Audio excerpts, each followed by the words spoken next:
Nahazo andro vaovao indray isika amin'ity alatsinainy 12 septambra 2024 ity noho ny fitahian'ilay nahary dia isaorana izany nahary zany no nanomezany antsika n'izany andro vaovao izany, herinandro vaovao ihany koa no hitsahantsika amin'ity alatsinainy ity. Anterina ny arabo Mampirarintso ho antsika mianakavy tsy misy anavahana, na ianao eto Tanindrazana na ianao any ampitan'ny Ranomasina, hananterana an'izay arabo Mampirarintso izay miaraka amin'ny miara-manonja MBS Radio Mada, raisinao amin'ny Radio Mada, rahanao ihany koa amin'ny fahitalavitra MBS, rahanao ihany koa amin'ny MBS Radio, eo ny Facebook sy ny YouTube, afahantsika miserasera daholo zany rehetrarehetra zany, anarahanao ny miara-manonja izany. Ankoatran'izay dia isaorana ihany koa ireo teknisianina marobe, tsy ny eto amin'ny Foibe eto Nosy-Patrana ihany, fa ny teknisianina manerana ny Nosy izay miparitaka any amin'ny faritra maro any, satria dia ny fiarahana toy izay no ahafahana mahatanteraka ny fandarana takan'izao. Ny faniriana dia ny ahafahanao manaraka hatramin'ny farany ity fandarana miara-manonja MBS Radio Mada ity ao anatin'ny ora roa sasany eo. Dia ajaitsika tsara izay ora izay, izany hoe raha manombotsika amin'ny sivy sasany dia any amin'ny 20 any farafatarany no hifarana ny fandarana, zay moa no mahazatra hatramin'izay zany. Ka ny faniriana dia ny hoe tsy ho fotoana very fotsiny, na dia hoe sanatria hoe tsy anakatao ka andeha hieno miara-manonja, fa tena ahafahantsika mahafantajavatra ity fandarana ity. Zay moa zany dia averimberina eto hatrany. Eny ary itoko lasy tongo vavy raha ny fandaram-potoana amin'ny ankapobeny amin'ny ity fandarana miara-manonja MBS Radio Mada ity dia ho avy eo ny solombavam-bahoaka Jerina Andremolaina izay voafito tao amin'ny distrikan'ny Avaradrano tamin'ny alalan'ny Tiko Madagasikara. Izy moa nandeha tany Kongotany, nandeha nijery mihitsy tany fotontany hoe inona ny tena zavatra misy any, zava-dehibe no hoentiny eo, fa dia mbola ao anatin'ny fandaminana ny sary sy ny kipitsopitsony isan-karazany ny député Jeria ao ambadika eo miaraka amin'ny teknisianina, fa dia hiakatra eo zany izy rehefa avy eo. Eo ihany koa Andriamatoa Rayex, raha vao milaza an'izany tsika dia efa mifaritry loatra mangoro sy ny manodidina izay no mby ao an-tsaina. Tatoato dia nafana ny resaka tao, satria ny skandala nipoitra resaka gouverneur hoe misy fifanarahana mpiara-miasa tapaka, ny tapahan'ny frantsay noho ny zavatra nitranga. Le hoe fahatapahana fiara-miasa tsy hoe resaka teknika, tsy hoe resaka hoe zavatra diplomatika na ohatran'izany, fa zavatra hafa mihitsy no nahatonga an'ilay coopération tapaka teo amin'ny tanàna anankiray tany Rennes sy commune anankiray tao aloatra mangoro tao. Zavatra mampalaelo zany dia eo Andriamatoa Rayex zany hitantaran'izay. Izy moa sady tantsara teo, Tiko Madagasikara ihany koa izy ao anatin'ny RMDM ihany koa mazava loatra. Dia mbola mavy ihany koa ny solombavam-bahoaka Alain Ratsimazava voafito tamin'ny alalan'ny TIM tao amin'ny distrikan'ny Atsimondrano, dia manakambara ihany koa izy amin'ny raharaham-pirenena. Dia mbola avy moa namana fanira zava-manantany fa efa any izy any, fa ho avy eo dia ho hitantsika ny andaminana ny raharaha. Fa mialohan'ny izay rehetrarehetra izay aloha dia misy ny fanavaza-kevitra ihany hoentina amintsika menakavy, satria raha ny farany herinandro teo zany zao dia hita mihitsy hoe miezaka zany ny mpitondra fanjakana amin'izao fotoana izao, araka ny ahitantsika amin'ny fihetsiny hoe mampiakatra ny cote de popularité, zay ny filaza azy, mampiakatra ny cote de popularité manoloana ny vahoaka malagasy. Dia zao avy hatrany no mifanontaniana fa maninona no akarina izy io. Ny atao hoe akarina zany dia aty ambany zany,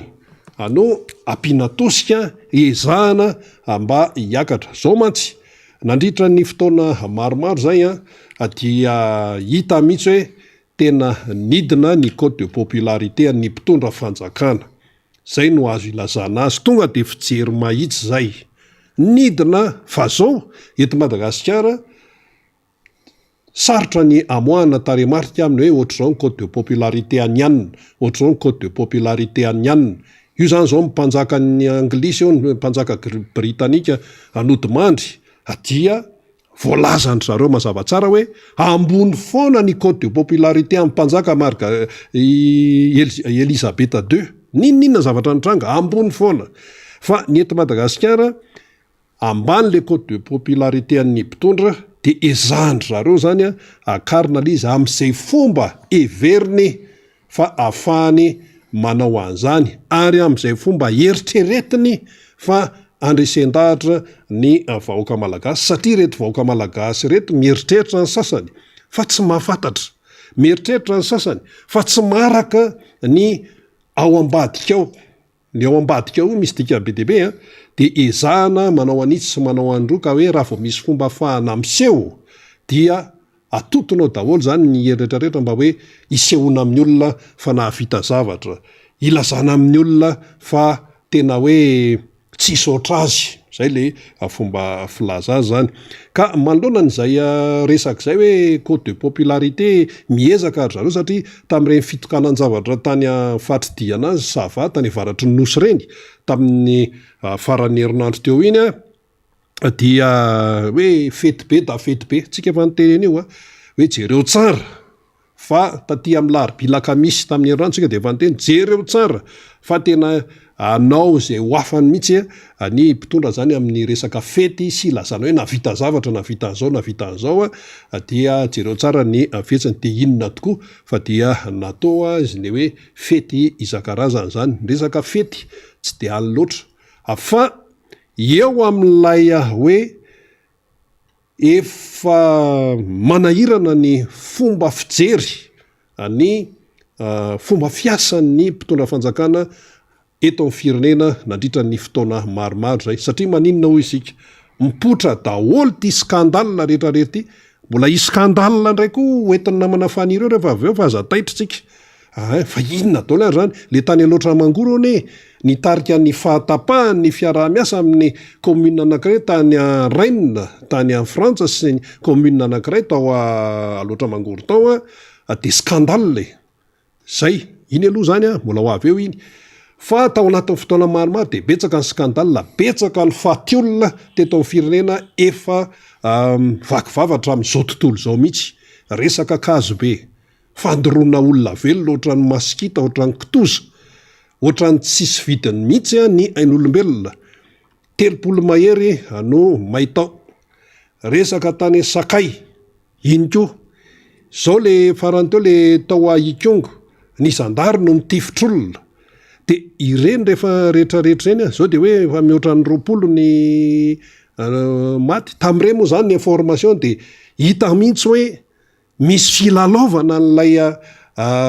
hoe tena taremarika ao misy filalaovana ny tena hoe inona ny tena zava-misy fa mpanao gazety any Frantsa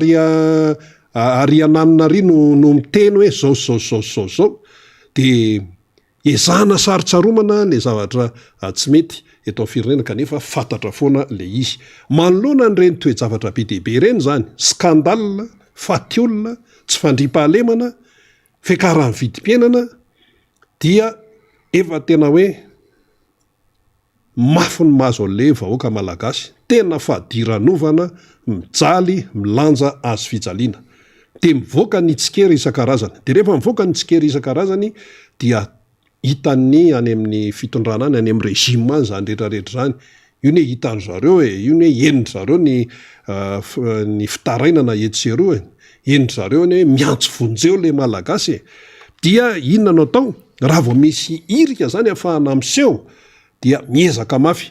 de iny zany zao le fitokanana fotodrafitrasa hoe nitokana tribunaly nitokana sekoly nitokana lalana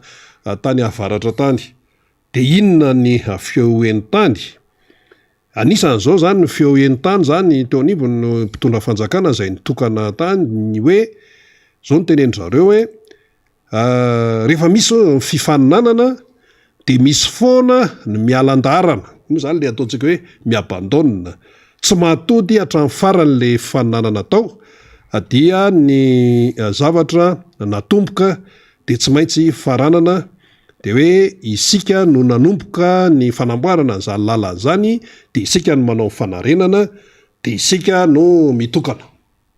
zay zany aloha ijany eo io mariatsika kely hoe rehefa misy ny fifaninanana de hoe misy foana no mialandarana tsy mahavita trano farany sinsisa de dikan'izay zany hoe mideratena indray zany miteny zany le régime le mpitondra hoe atao mifaninanana fa zay natody hatrany farany zay tsy miabandona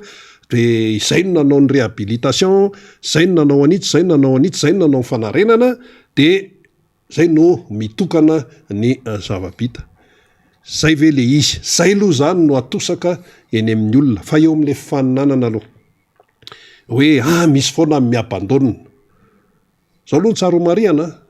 fifaninanana aloha zany hoe fifaninanana hoe ahoana fa raha fifaninanana madio raisitsika ny resaka fifidianana raha fifaninanana madio ny resahana dia raha resaka fifidianana zany tsy misy ny antsoina hoe remise en question an'izay valiny eo fa hoe eo zany fa matotompoko ny teny Andriamatoa Thierry Thomseny hoe misy doublon io fifaninanana madio ve zany fifaninanana madio ve zany raha miresaka fifaninanana amin'ny fifidianana io mantsy le mora le miteny hoe misy miabandona tsy maharaka an'le rythme ka le izy tsinona tsy mazavaka misy zavatra mikimaky ao anatin'le izy fa fifaninanana tsy madio zany mahatonga an'io fiantsoana fikonan-doha pirenena io fa tsy adalakory ny olona fa misy zavatra tsy mety ao am'izao fotoan'izao hoe raha fifaninanana madio no natao de imenimenina aveo am'izao fotoan'izao ny akolafy isan-karazany hatrany ivelany hatramin'ny Union Européenne vakivava mihitsy izay nitsikera ny HCC de lasa le HCC no meskivo isika miaro tena ny HCC satria nikianiny vondrona Europeanina grave be ne zany HCC ane ka tena hoe rafitra tena hoe goavana eto amin'ny firenena gardien ny lalam-panorenana zany hoe any amin'ny lalam-panorenana any amin'ny lalàna faratapo mihitsy no vokiana le rafitra zany le tena hoe mampanakery le hoe mijery hoe ahoana ny fampiarana ny lalam-panorenana de nikany le tao amin'ny vondrona Europeanina ny HCC de nikoropaka de nampiantso mpanao gazety de nanazava hoe mbola tsy miasa kory ve ny HCC de fa kianina fa matony ny olona manakina de manana donné zay matony ny olona mitsikera de manana zavatra tenenina izy ary tsy hoe zavatra misavona fa misy zavatra hitany eo ambanimasony ary izy miaina manana solotena eto Madagasikara fa tsy miteniteny foana zay le izy zay ka iny moa zany hoe resaka fifaninanana de hoy ny mpitondra tany Vohemara tany Ambilibe Vohemara tany hoe misy miabandona fa isika tsy miabandona fa mafizitsika hoe raha madio ny fifaninanana tsy mipotra ny resaka hoe andaonao fikonan-doha-pirenena fa maloto le fifaninanana eto amintsika maloto triplan doublan karapanondro osoka resaka osoka sy resaka alatra no nanjaka tao anatin'ilay fifaninanana na ny resaka fifidianana ka mahatonga an'izao hoe fikonan-doha-pirenena ty fa tsy misy hevitra fa ny eo anivon'ny mpitondra zany mahita hoe fifaninanana mandeha normal le izy aiza zay normal leo aiza zay fifaninanana normal eo ka raha misy zany fiteny hoe misy miabandona iza aloha le hoe miabandona zay aloha iza ny fitondran'ny Hery Rajaonarimampiana ve président Hery ve zany ny régime Marc Ravalomanina ve sa trany amin'ny régime Zafy Albert Dideratsiraka ve zay ve le hoe miabandona sa hoe ahoana le tantaran'ity lalana Ambilibe Vohemara ty ara mbola efa nresantsika tamin'ny herinandro fa misy nendoany io zavatra io nisy nendoany fa le am'izao moa zany hoe ry zareo no mitokana de io zany no hita hoe de anaovana communication be sy ny sisa anazy any zany fa ny tantara de mara inona no tokananao eo inona ny lalana ataonao eo raha tsy nisy négociation fandresen-dahatra tamin'ny sinoa nataon'ny régime président Hery Rajaonarimampiana tamin'ny voalohany inona no ataonao eo fa ianao zany tateoriana de fa tonga de hoe io lesy fa vita négociation de tonga tany nametraka hoe fanamarinana fanombohan'ny aza de zao de hoe vita taty amin'ny 2022 notokanana septembre 2022 fa lazao hatrany amboalohany ny zavatra nisy fa aza hoe nyanao ihany no borsiny eo satria ohatrany hoe midika zany hoe tsy fahafantarany vahoaka malagasy any tena zavatra marina ka hoy isika hoe misy hono mialan-daharana misy miabandona hoe nanao ny asany mpitondra de hoe mitokana an'ilay izy communication zany filazany zany anisan'ny hoe filazana ihany koa hoe navita zavatra hoe manana ny hery sy ny tanjaka zany de atody hatrany farany hatrany amin'ny fitokanana fa ny ao anatin'ny zavatra rehetrarehetra io ny fantatry ny olona fantatry ny olona io fa rehefa miresaka fifaninanana ianao zany de ataovy madio ny examen any ampianarana hoe fifaninanana fa misy ane fraude misy ane mitrisy tsy hitany mpiambina de afaka ihany fa raha any amin'ny hoe dokotera aza mba manaiko tsaboniny hoe olona ny fraudeny de hitsabo ao ain'olombelona no hoaniny eo zany no eo am-pialatanana fa resaka hoe fraude na resaka hoe mitrisy tsy tafavoaka zany ary enjehany lalàna tena ao anatin'ny sazy farazenjana raha any amin'ny fanadinana zay aloha zany ny momba an'iny de hoe nisy fitokanana sekoly koa hoe manara-penitra tany faritra varatry ny nosy tany de avoaka doly ty taremarika ty hoe anao fotodrafitra zao hoe miresaka fampianarana sinsia le vatatrano zany io resahany io fa hoana le resaka humain le resaka olombelona vacation ana resaka fanadinana raha tsy voalohanao resaka recrutement na framma raha misy problema tonga teto karaman'ny mpampianatra raha tsy voalohanao milaza ianao hoe 0 ariary ny fidirana nefa mandoha vola ny ray aman-dreny mpianatra miditra any amin'ny sekoly zay sekoly mifanjakana mandoha vola fa resaka zany hoe tsy mandoha vola zany de anontany io daholo ny ray aman-dreny manerina Madagasikara mampianatra ankizy zanaka any amin'ny sekoly mpanjakana am'ty fidirany ty fa na ataonao raha vatatrano mbola misy azo tenenina koa amin'iny na ataonao aza vatatrano tompoko fa le humain le hoe olombelona tsy araka ny tokony izy ny valikasa sarany inona moa ny dikan'zany inona moa ny dikan'zany sa eo le trano na tsara tare betonina ary le trano fa le olona miasa ao mba manahoana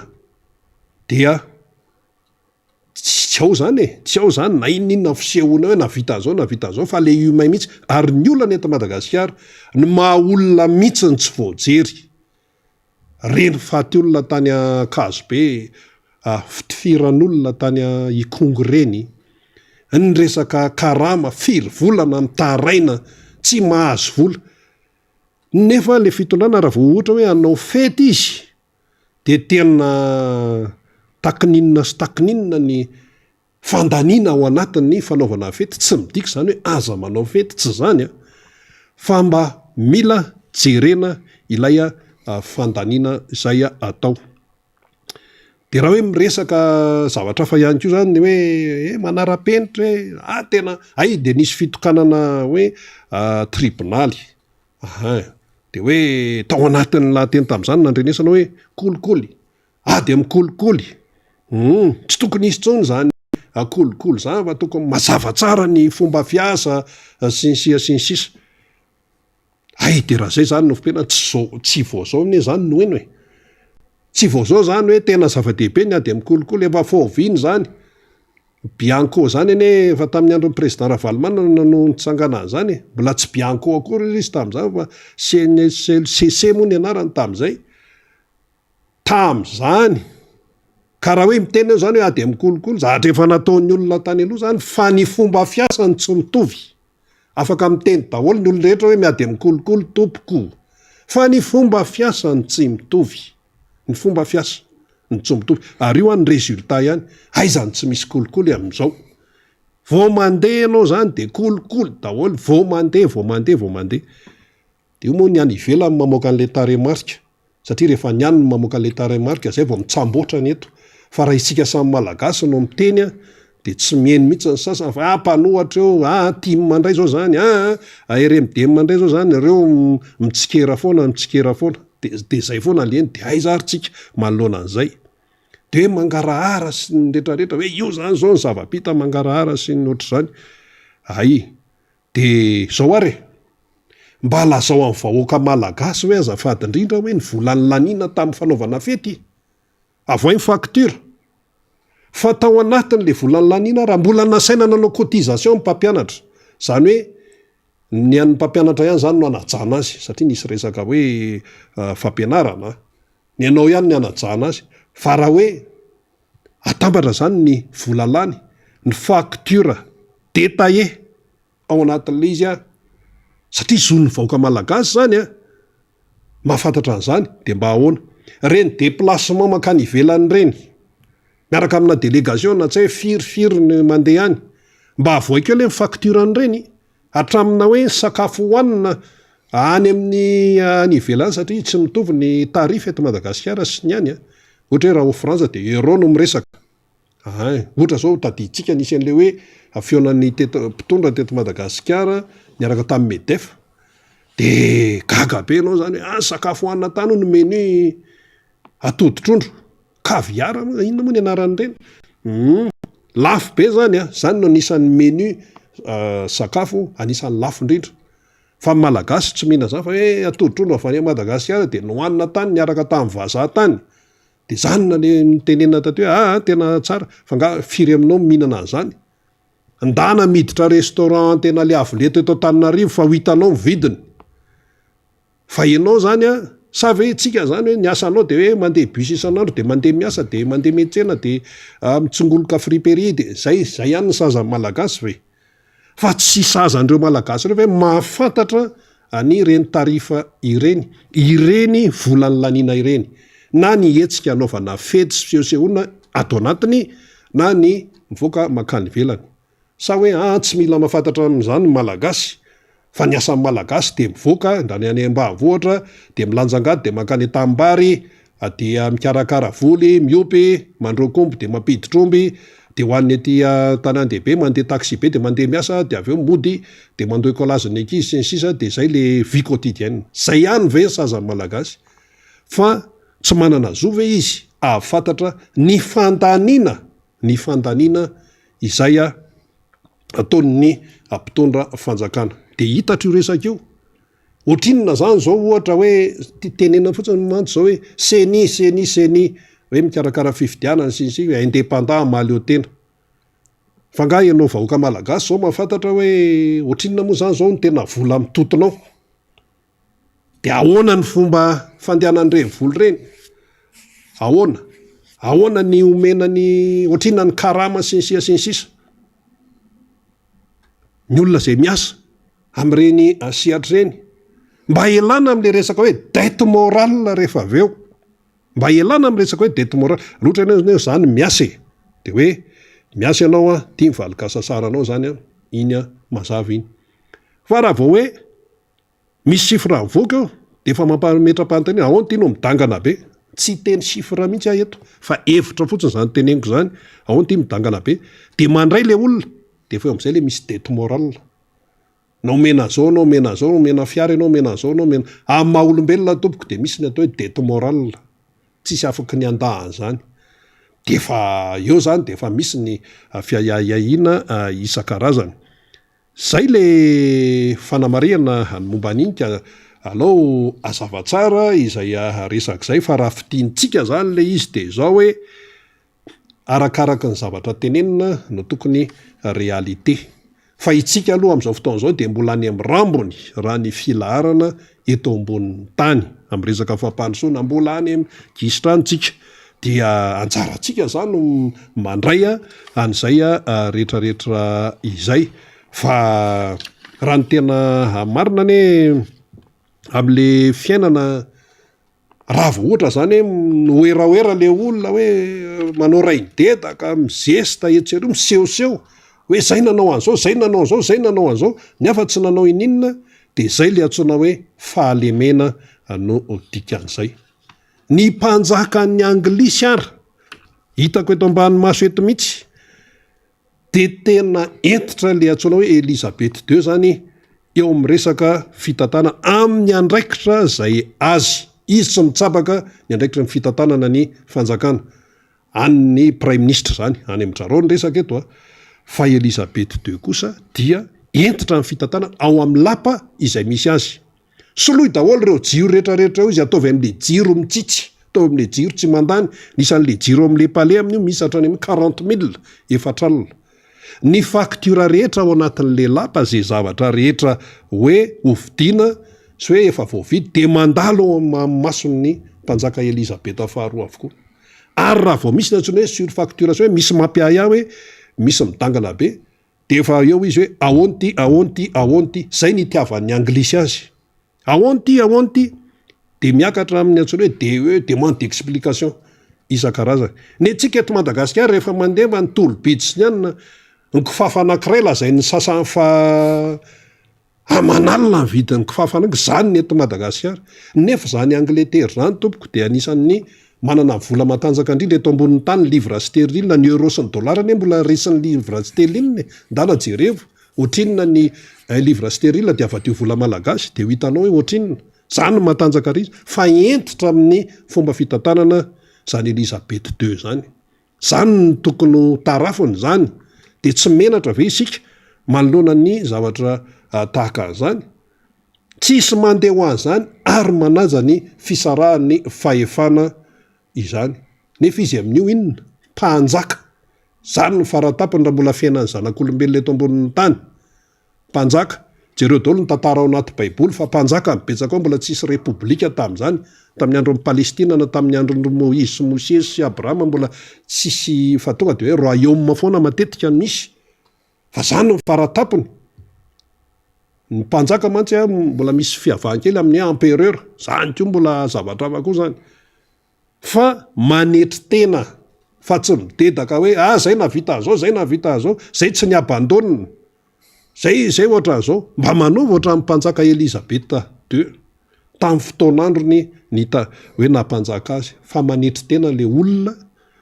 kanefa dia mavita zavatra ny sedra problema be deaibe na ny resaka famille fianakaviana na ny resaka iraisam-pena ohatra nireny ady tamin'ny Malouine ny dina tamin'ny Argentine reny problème reny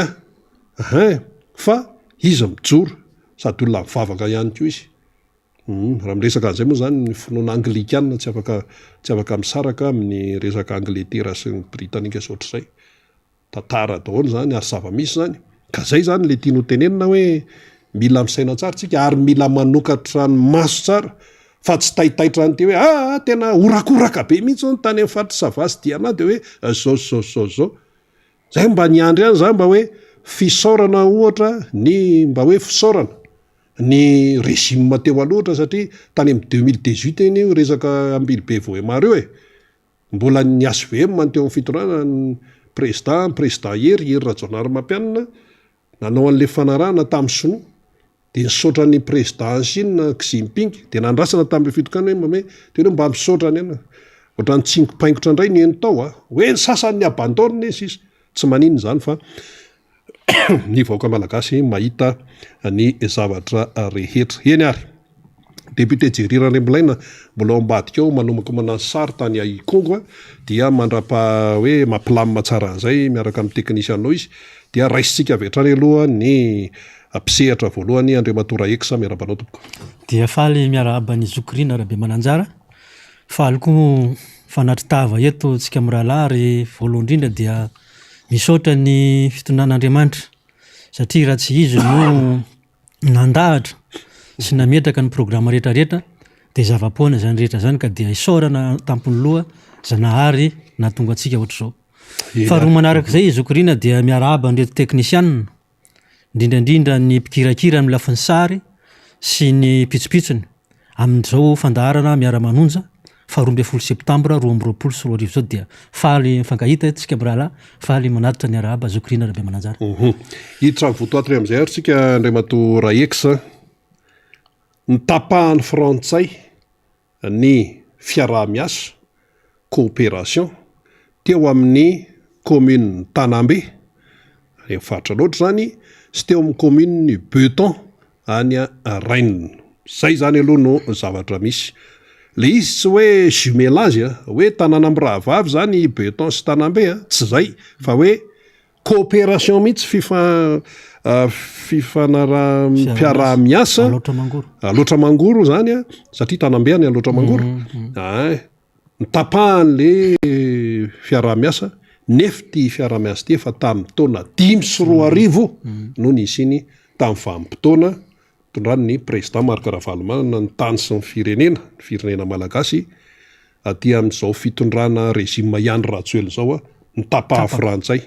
Inona zavatra andrano tatarao hoe hatrany am-bolony ka hatramin'izao. Ya dia misaotra Zokorina name ny fitenenana sy ny anjara fitenenana eto. Ny voalohany indrindra satria mpiarabelona miaraka amin'olona ny tena ny an-tanàna dia betsaka ireo namana ao ny mpandraraha maro samihafa mangataka fiarabana manokana. Anisan'izany ataoko banky tokana Zokorina Rabe Mananjara ny kokoa makasika ny taxi moto rehetra manomboka avy any Ambatondrazaka parafaravola Morano Kroma hatraty Tanambe. Ohatr'izany koa ny taxi bisikileta rehetrarehetra tsy ankanavaka satria isaky ny mandeha ny tena Zokorina dia ampanetretena no ilazana an'izany fa raha vao ny tena zany mandeha dia entindry fotsiny hoe iny président dia tsy maintsy arabaina manokana eto manao fantarao miara-manoja na ny taxi moto zany na ny taxi bisikileta zany dia miara-abanareo manokana le reto tsy tontora eksa eto fa dia zay moa ny fangatahanareo dia enga nesa miambininy amin'ny atao tsika menakavy tohizo fa dia zay maharitra vodinandrina ozy izy le fomba fiteny. Faharoa manaraka zay dia kopakopa tanana koa ho an'ireo mpanera satria dia tena olon'ny fiarahamonina ary anisany mangataka an'izay kokoa spécial zay mpanera rehetrarehetra tsy ankanavaka napita tsinanana zany na te-pitandrefana reny moa tsy fidiny azy hoe mpanera tsy fidiny azy moa fa dia hoe rehefa mba tonga any ianao président dia mafaly anay sy mety aminay le hoe mba kokoa kopakopa tanana ka dia ho anareo mpanera rehetrarehetra le retsy na dia ampitandrefana zany na ny ampita tsinanana. Manaraka an'izay dia ny coopérative ao ny Kofi Malaka sy ny sisa coopérative rehetra na eto Antananarivo zany ny ao Antomadinika ny Anatanambe Ambatondrazaka parafaravola kopakopa tanana fa dia hita tsara ny asa sy andraikitra zay isahaninareo mikajy ny sosialim-bahoaka sy ny eo amin'ny fitaterana zany dia ankasitrana ka zay ny anaovana kokoa anareo rehetra any Antsianaka. Ny faharoa manarak'izay Zokorina dia mamaly ny fanontanianao satria misy ilay fomba fiteny hoe tsy baraka fa lolatsaka. Zany hoe tsy baraka fa lolatsaka zany no mahazo ny vahoaka ny faritra aloatra mangoro amin'izao fotoana zao dia mampalahelo ihany. Manampalahelo satria ny fiarina sy ny ezaka natao tao anatin'ny fotoana maro dia tapaka amina fotoana vitsy, ora vitsy ary tsy tapopoka mandrakity ny androany. Zany no misy dia miakatra eto ny tena mitondra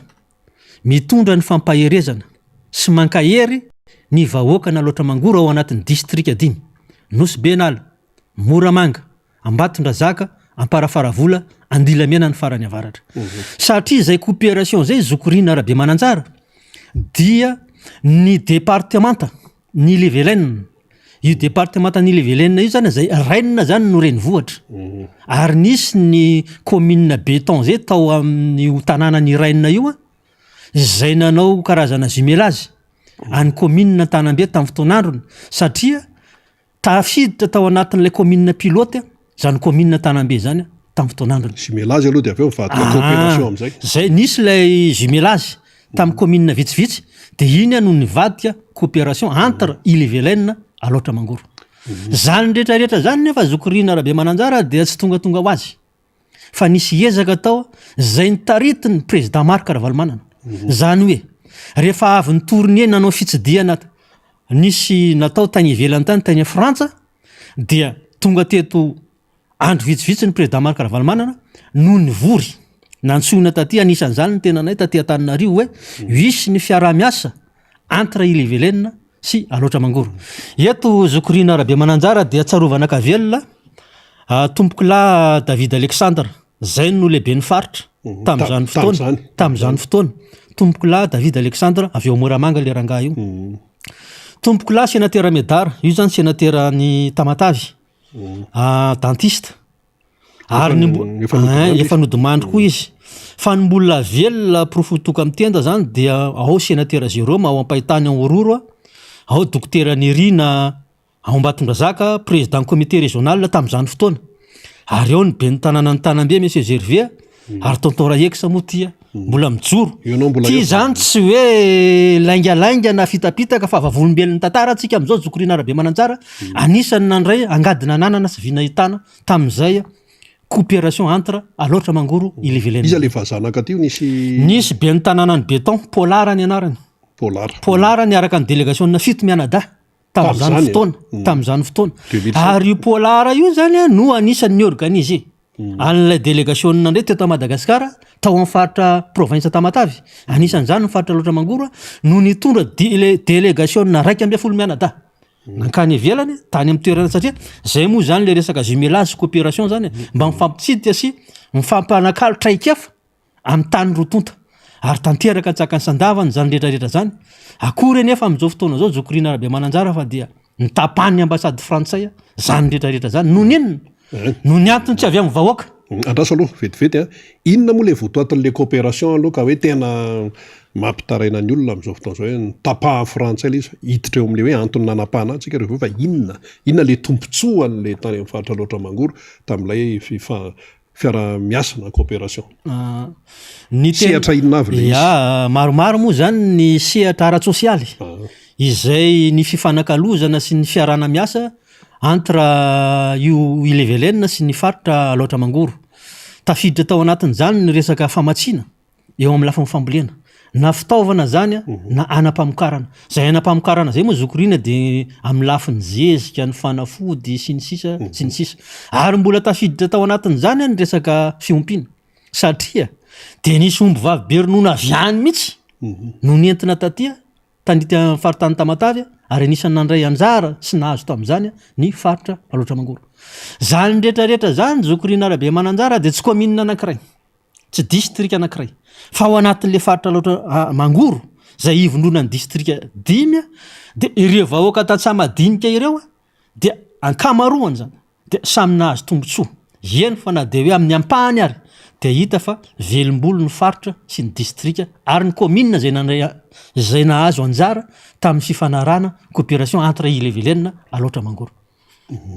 dia nahazo tombontsoa zany ny tany toerana tena nahazo ary tena tombontsoa mivantana direct hita maso fa tsy ohatra ny filazany erzala amin'izao fotoana zao hoe misy fiarina makasy mbola hiditra amin'izay tsika le resaka fiarina zay Zokorina Rabe Mananjara satria lasa miteraka fahasahiranana sy ady saina ho an'ny vahoaka malagasy any amin'ny faritra Alotra Mangoro ty resaka fiarina ty amin'izao fotoana zao dia tapaka ary le fiara-miasa tapaka zany lay fiara-miasa lay coopération fa nisy inona za zany le hoe olona tsy mahalala mihitsy aho zany fa nisy iny za olona tsy mihaino radio za olona tsy manana télé za olona tsy manana téléphone na Facebook za olona tsinitsinina fa za olotsotra fotsiny zao fa maheno eny an-dalana tapahany frantsay le coopération fa nisy inona misy fomba fitentsika malagasy Zokorina hoe tongom-bakivaky sady marary ny mamianatra ary ny marina rehetra tsy ndray filaza izy no oambolam-bazaza fampanetretena satria zany ane Zokorina efa mivoaka any amin'ny gazety any amin'ny telefônina ny FB maro samihafa ny zavatra nisy ary an-tanky magao an-tanàna any an-tegna zany mahafantatra ny miditra sy mivoaka amin'izany faritra Alotra Mangoro zany satria tamin'ny fotoan'androny Zokorina efa nisany comité régional niaraka tamin'ny tompoko la David Alexandre ny an-tegna mahafantatra tsara ny tantara sy ny pitsopitsony makasika an'izany faritra Ambatondrazaka zany ka dia eto Zokorina miteny hoe inona marina moa zany na tonga an'ilay fahatapahan'io coopération io ny frantsay zany hoe tamin'ny alalan'ny ambassade frantsay tamin'ny alalan'ny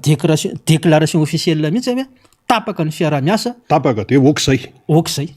dia zay mahatonga anahako tonton Rayex eto miteny hoe mampahery antsika vahoaka na Alotra Mangoro mivondrana ao anatin'ny district 5 na tapaka androany io fa mbola hitoy raha mpitso zany hoe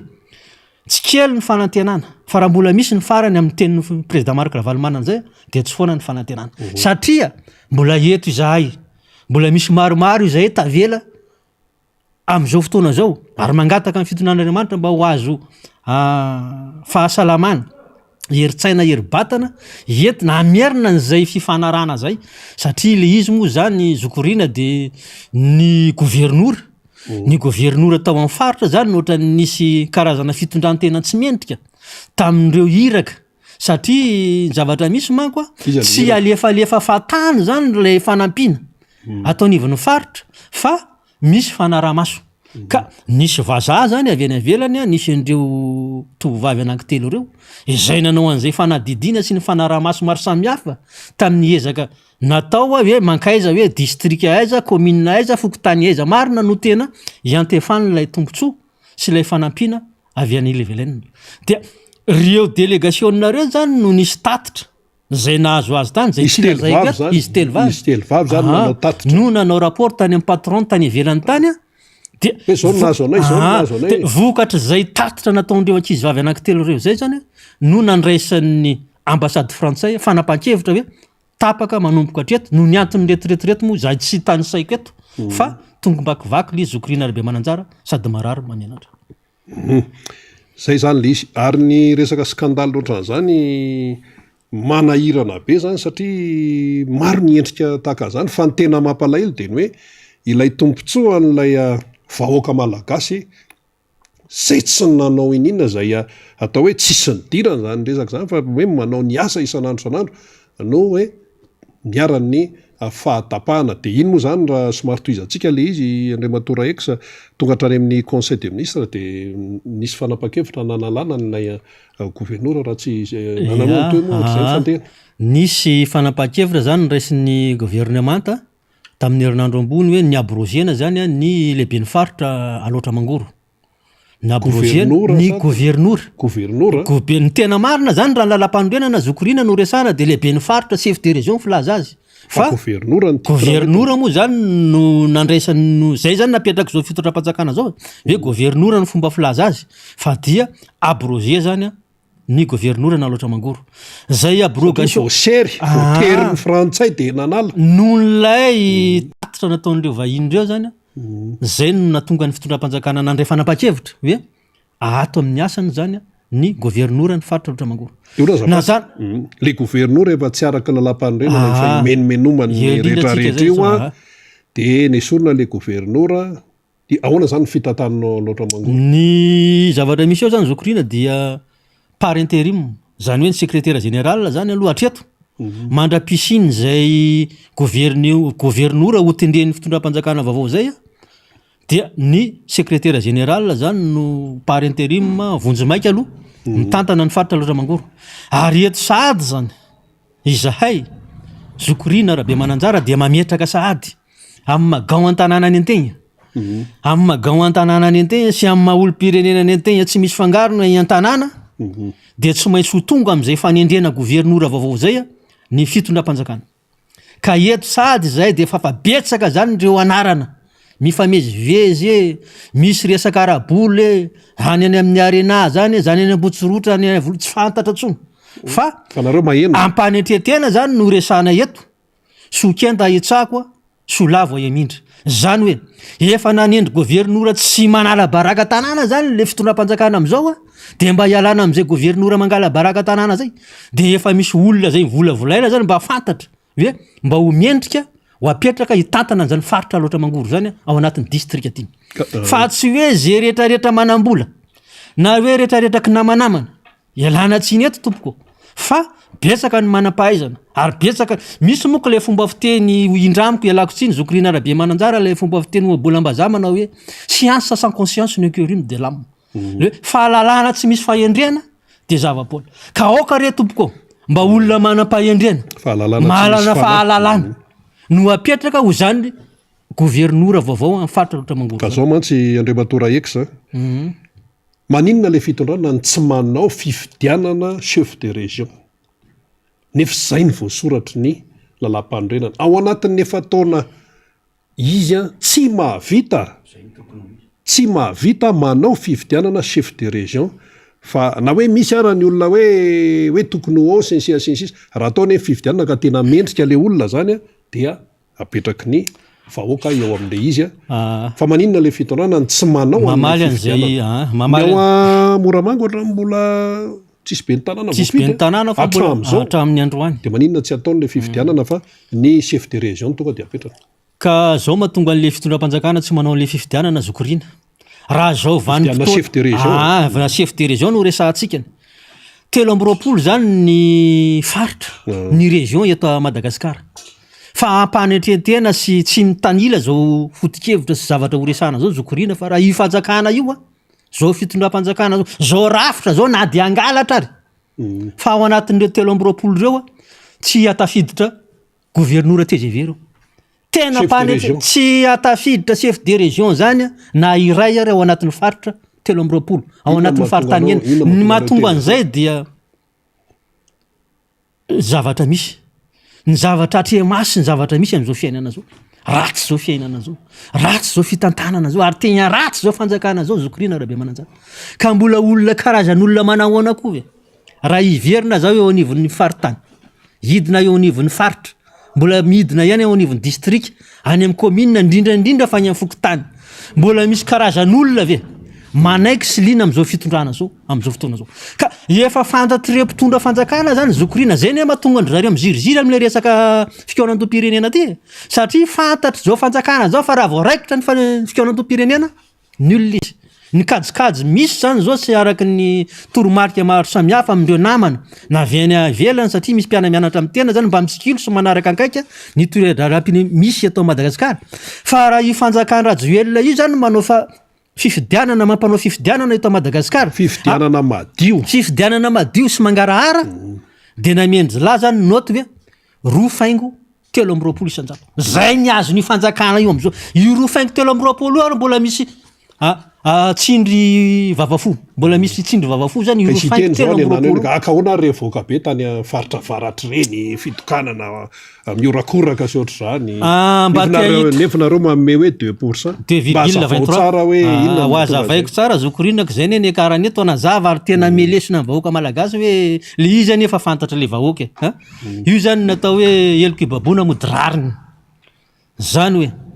io fitondram-panjakana io zany na de io zany le eloko zay ataony mankatsy miakavina miakavanana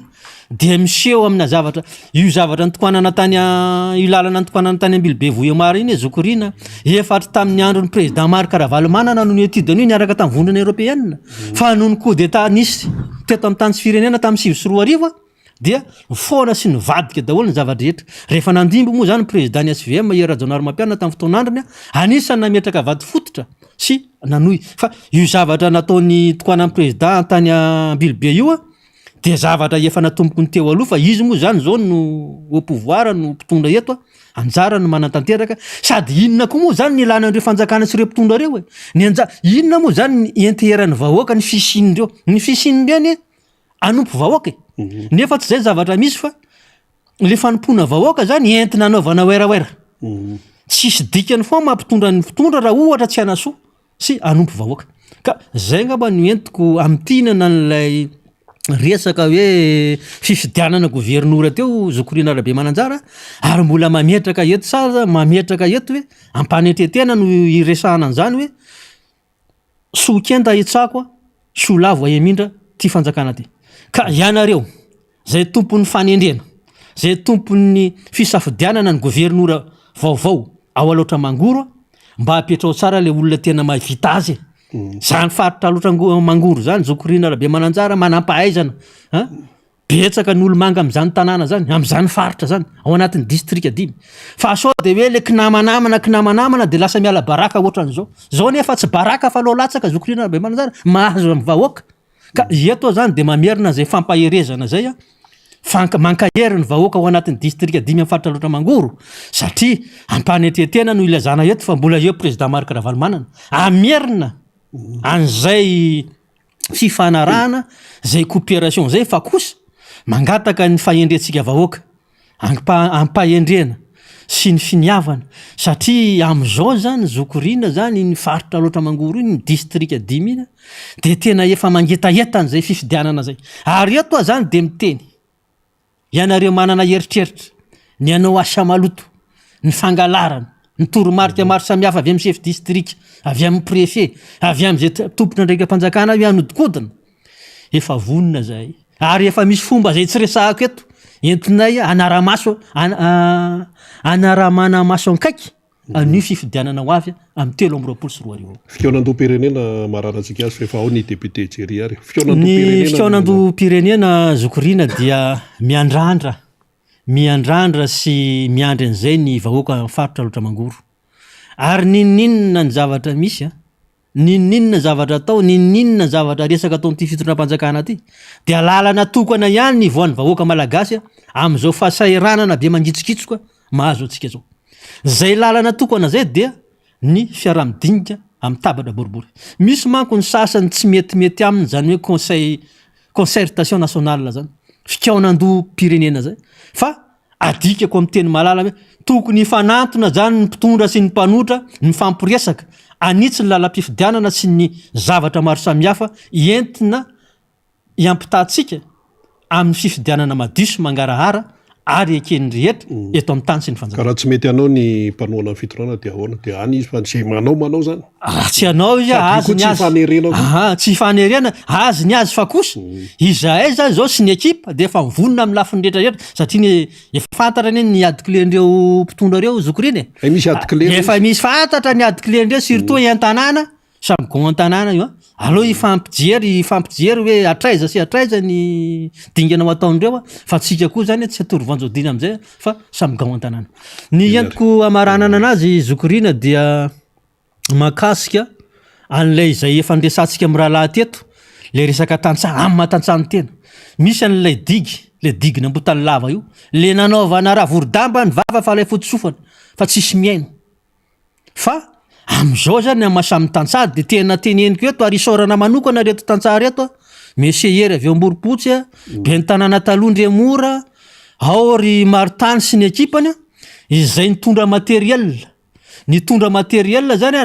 natanteraka antsakany sy andavany ary tsy ny tandro asasarany sy resabola fa de vita tanteraka zany sy vita somantsara zay digy zay zany hoe le tatsapamboly tagny an-tanàna eny zany zokorina no nentin'lay fitiavana n'lay vahoaka ho aminy sy no fitsonjovana n'le vokatra amin'ny manaraka amin'ny taopambolena ho avy dia nisy olona vitsivitsy zany zay nitany saiko teo moa zany lohandohany nitarika an'ireo olona reo ary vita tanteraka zany zay digina ambotany lava zay am'izao eto ako félicitation sady kokoa le retsy ho anareo reo fa de manana gao amarina gao an-tanàna na tanteraka io digy vaky io ianareo fa de amiena ny fisaorana sy fankasitrana fa de engany ampatohizanareo atsakany sy andavana sy ampitiavana izay fitsonjovana vahoaka sy mpiarabelona zay fa de mangasitraka tompoko. Eny ary soratsika tontora Eksa zay naneo hevitra nitondra zay fanazavana izay zany azo antoka tsara fa maro aminao zao zay nanaraka amin'ny fandarana tsy nahafantatra hoe ay ve ohatran'izany no misehon'ireny hoe fatapahana coopération teo amin'ny commune anankiray tany Rainina ireny sy ny commune ny Tanambe mazava amintsika tsara izy zay dia anjaranao zany no misaintsaina tsara manjaranao zany mamakafaka tsara hoe ay ve ohatran'izany ilay izy fa tsy azo atao mihitsy ny hoe manao taidro noho ny mandroatra taitaitra de mandroatra fotsiny nefa pokaty ny ao anatiny eny ary misaotra anao de misaotra zokorina de samy ambininy amin'ny atao de amin'ny herinandro ndray eny ary mendalana renao efa volinao ny député Jery Randremolaina zay solombavam-boaka ny Madagasikara vao fito amin'ny distrika ny Avaradrano izy moaraka mifantatsika de nandeha nakany Ikongo raha vao resaka Ikongo de resaka mamay-be ny tazany de nisy faty olona ny isandara ny tifitr'olona dia olona mapolo no maty de nandeha tany mihitsy ny député Jery tany ihany koa ny député Mamy Rabendrina nijery akaiky ny zavatra nisy maro ny zavatra hoentiny ao namana faniry Razafy Manantany no hiaraka aminy ao anatin'izay fanoizana ny fandarana izay zany zava-dehibe le fahalalana ny zava-misy any am-potiny fa tsy hoe miandry fotsiny ety ananany ety ary ny fomba fiasan'ny team na ny RMDM ny hoe ny manohana ny foto-kevitra ijoroany ny président Marc Ravalomanana de tsy resaka ambony latabatra fotsiny io fa tena mijery any am-potiny mihitsy de isary ao hoentiny ao fa hozy ianao hoe ahoana ary zany ny sasany ary variana amin'ny scandale de zao zao mbola misy scandale lafandray hoentin'ny namana faniry miarabanao namana faniry Razafy Manantany tonga somatsara eto amin'ny fandarana dia manakambary ianao a skandaly le zao hoe sisa dia anjarantsika hoy ny nambarateny hoe misaitsaina tsara ny zava-misy indrindra miresaka amin'ny vahoaka isika ndahoary za tsisy mirabarina miraba ny teknisiana ny mpanaraka antsika ny MBS rehetra manerina amin'ny faritany ny any amin'ny faritra hafa ivelany mazava ho azy moa zany ampitan-dranomasina dia arabaina daholo ianareo zay manaraka ity fandarina miara-manonja MBS Radio Mada ity ny mpanaraka ny YouTube ny Facebook sy ny rehetrarehetra dia arabaina avokoa isika zay manjoy tsy tapaka ity fandarana ity araka ny efa nambarany rina teo dia maromaro ny vaovao zay horesahantsika zay no iezako tsy hanaovana resaka lavabe ampidirana aloha zany sy ny resaka kokoa fa dia io ohatran'le MMS matin midi soir zany ny skandaly mpanjakana ny olam-panjakana ny fampomehezana entin'le fitondram-panjakana satria am'le manazaza saina vahoaka sy le lasa mitorona ho zaza kely mihitsy le fotom-pisainan'le fanjakana sy le endry ny fomba fanaovana politika ary lasa mampirefarefa amin'ny tany le hoe fitondran-draha-raha-mpanjakana lay fanjakana de ohatrin'ny efa sakafo iainantsika MMS ozy na matin midi soir de raha tsisy ohatran'izay le fanjakana tsy mahafinaritra tsony mijery an'le fanjakana ary ohatrin'ny comédie kelikely ohatran'izay le izy ohatrin'ny misy industriena cinéma Hollywood hafahafa zany hitantsika eto nanany ainy Inde ihany koa zany Bollywood efa manana an'izay de manao industriena cinéma sy industriena contrefaik zany hoe manampitosika an'le cinéma ataon'le fitondram-panjakana de tsy mahagaga antsika tsony zany satria zay lay hoe régime am'izao fotoana zao betsaka ny vaovao tamin'ny farany herinandro teo fa ity ampiandohantsika dia mitondra ny teny fampiononana ho an'ny vehivavy avy amin'ny antoko tiako Madagasikara satria nodimandry ny vehivavy dimy zay anisany nandany fotoana ny rondoany sy ny fitiavany ho an'izany tanindrazana zany ary nampiroborobo ny fiainana antoko sy ny fiainana ho an'izany tanindrazana izany Madagasikara dia Ramatoa Bakoly Ranivoarivelo zany zay nandao omaly raha ny vaovao zay voaray sy fantatra izany dia mampionina ho an'ny vehivavy avy amin'ny antoko tiako Madagasikara isika indrindra ny dimy Manalamanga fa eo ihany koa zany ny fianakaviany zay nandao zany remim-pianakaviana zay nitondra ny ezaka lehibe teo amin'ny tontolo ny tolona izany ary ho fanavotana amin'ity Madagasikara ity de Andriam-piadanana ny remim-pianakaviana Bakoly ary Andriamanitra zay manakare-pahasoavana dia amafa ny ratra sy ny alahelo anato an'ny fianakaviana nandao zany remim-pianakaviana izany mbola mitondra an'izay teny fampionona an'izay ihany koa sika ho an'ireo zay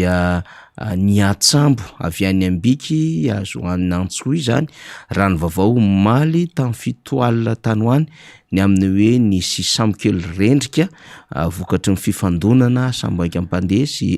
sambokely zany ka nisy mpianatra maromaro tamin'ireo enina no voalaza zany fa nodimandry vokatry zay hoe faharendrehana sambokely izay nalakana de mbola nitoy maly maraina io ny fikarohana zany ary mampiasa fitaovana samihafa reo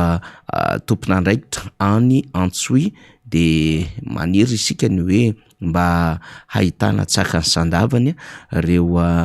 ny antsambo tamin'izany sambo izany indrindra moa zany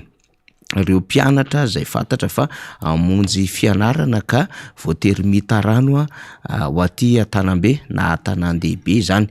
akoatran'izay raha ny hita tany amin'ny tambajotra sosialy de nahitana fahafoizanain'ny olona ihany koa nandritry n'ilay fitokanan-dehibe zay ho resahantsika rehefa avy eo tany amin'ny faritra avaratry ny nosy iny de hanaovantsika fampionona amin'izany avokoa zany resaka rehetra hoentsika izany satria zany de hoe nenjera avy any ambonin'ny fiara fitaterana lay tovolahy zay niparitaka amin'ny tambajotra sosialy zay adevitra izany. Ny any amin'ny distrika ny Kongo mbola handrenesan-javatra foana fa eo mpindradrana vaovao samy hafa tsika de rehefa voatranjaka tsara ny vaovao de ho taterina amintsika le izy fanaizana zany zay ihany koa no ampidirako ny solomavam-bahoaka Géry Randriambolaina zay iraky ny filoha Marc Ravalomanina sy ny antoko tiako Madagasikara ary namonjy an'izany distrika izany tamin'ny herinandro lasa iny. Ary fantatsika moa zany satria nitaterina teto amin'ny fandaratsika no hoe député Géry, député Mambra Bendrina no iraky ny filoha sy ny antoko tiako Madagasikara. Tonga tany izy ireo ataotsika hoe talatalina ngamba raha fitadidiako azy zay no tafiditra tany Ekongo de fa rafitra ny asa namangy tany amin'ny hôpitaly nitety ireo azo lazaina fa mba raha tonga andrafitry ny fiarahamonina satria ny tanàna dia tsy maintsy misy ray aman-dreny de niona tamin'ireo ray aman-dreny ao amin'ny tanàna izy ireo dia nitondra ny teny fampiononana, nitondra ihany koa ireo fakaherezana samy hafa sy izay mety hoe tsara ho fantatra nandritra izay fandalovana izy ireo atao amin'ny distrika ny Kongo niosindra tamin'ny 7 ny volana Aogositra tany ho any iny raha ny rakitry ny fitadiditsika zany andro alatsinainy zay atrangan-javatra izay ka i député Géry efa eto akaiky eto niadevitra iarahana amin'ny député Géry eto zany amin'ny akabeany de hifantoka ny zava-misy any Kongo mba hifanaovany tatitra amintsika fa fandalova moa fa mino fa mbola anakambara betsaka ihany koa solomavam-bahoaka Mambra Bendrina amin'izay fandalovan'izay fa efa vonona moa zany député Géry amin'ny anjara fandraisam-pitenenany rehefa alatsinainy toy izao de miarabanao Andriamatoa solomavam-bahoaka. Ya faly miarabany namana faliry ary miarabany manokana ihany koa ny vahoaka malagasy rehetra indrindra iarabaina manokana ny namana rehetra any Kongo any satria izy ireny na dia tsy mareny vatana an'izao fandarana zao raha dia afaka manjoy ihany koa amin'ny alalan'ny tambazotra tserasera amin'ireny Facebook reny indrindrandrindra ihany koa amin'ny YouTube zany fa dia makahery anareo ary misaotra anareo namana sy ny tapaka rehetrarehetra tamin'izay fiaraha-miasa natao tany zay tamin'ny fandraisanareo tany fa de tena anisan'ny tena nafinaritra ary tsy napoizina natao hoe fandraisan'ny olona rehetrarehetra tany na ny olo-tsotra na ny olobe na ny ampanjaka ihany koa eo ihany koa ny atao hoe olona zay manana ndraikitra manokana eny amin'ny reny distrika reny dia isorana manokana nareo ary anisan'ny zavatra mafinaritra ny firaisakina nasehoanareo taminay satria tsy nijery couleur politika intsony fa hoe ahoana ny fomba ahafahana manavitra an'le vahoaka zay atao hoe niara-ny tsindry azo lena niara-ny olana isan-karazany ihany koa anisan'izany le natao hoe von'olona na tsiravina nisy tany reny zany ary izay moa no antony nidinana tany hoe iraka manokana président Ravalomanana mihitsy moa zany zahay tany hoe anana jireo manahoana ny vahoaka ny Kongo inona marina zavatra tena misy tsara misy any mba tsy tompotrano miony satria président Marc Ravalomanana raha naniraka anay tany de tena hoe te halala ny zavatra misy marina sy nitsanga zavatra ny ainana tany ny ainan'ireo vahoaka ary indrindrandrindra ny hoe manahoana marina ny fiainan'ny vahoaka ny Kongo any satria tena malaza fa tena hoe tena mijaly ny olona any ary malaza ihany koa fa tena hoe miaina ao anatin'izay tena hoe tsy fisina ary indrindrandrindra ihany koa miaina ao anatin'ny tena hoe fahoriana tanteraka raha ny zavatra ny ainany zareo tany ka dia manao zay fisaorana manokan'izay namana faniry ary miaramba manokana ny vahoaka ny Kongo araka ilay lazaiko teo de misaotra andreo namana rehetrarehetra ihany koa na zany zany koa de tsy hainy tsy saotra ny vahoaka malagasy rehetra zay mandroy izao fandarana miara-manonja izao sy ny vahoaka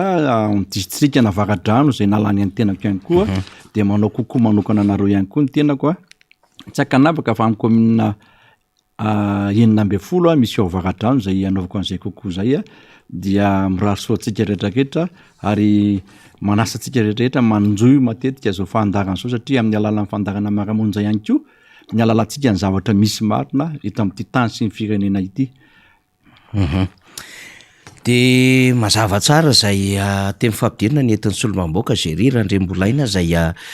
voafidy tetsy amin'ny distrika Navaratra an'izay. Ny anomboantsika azy angamba député Géry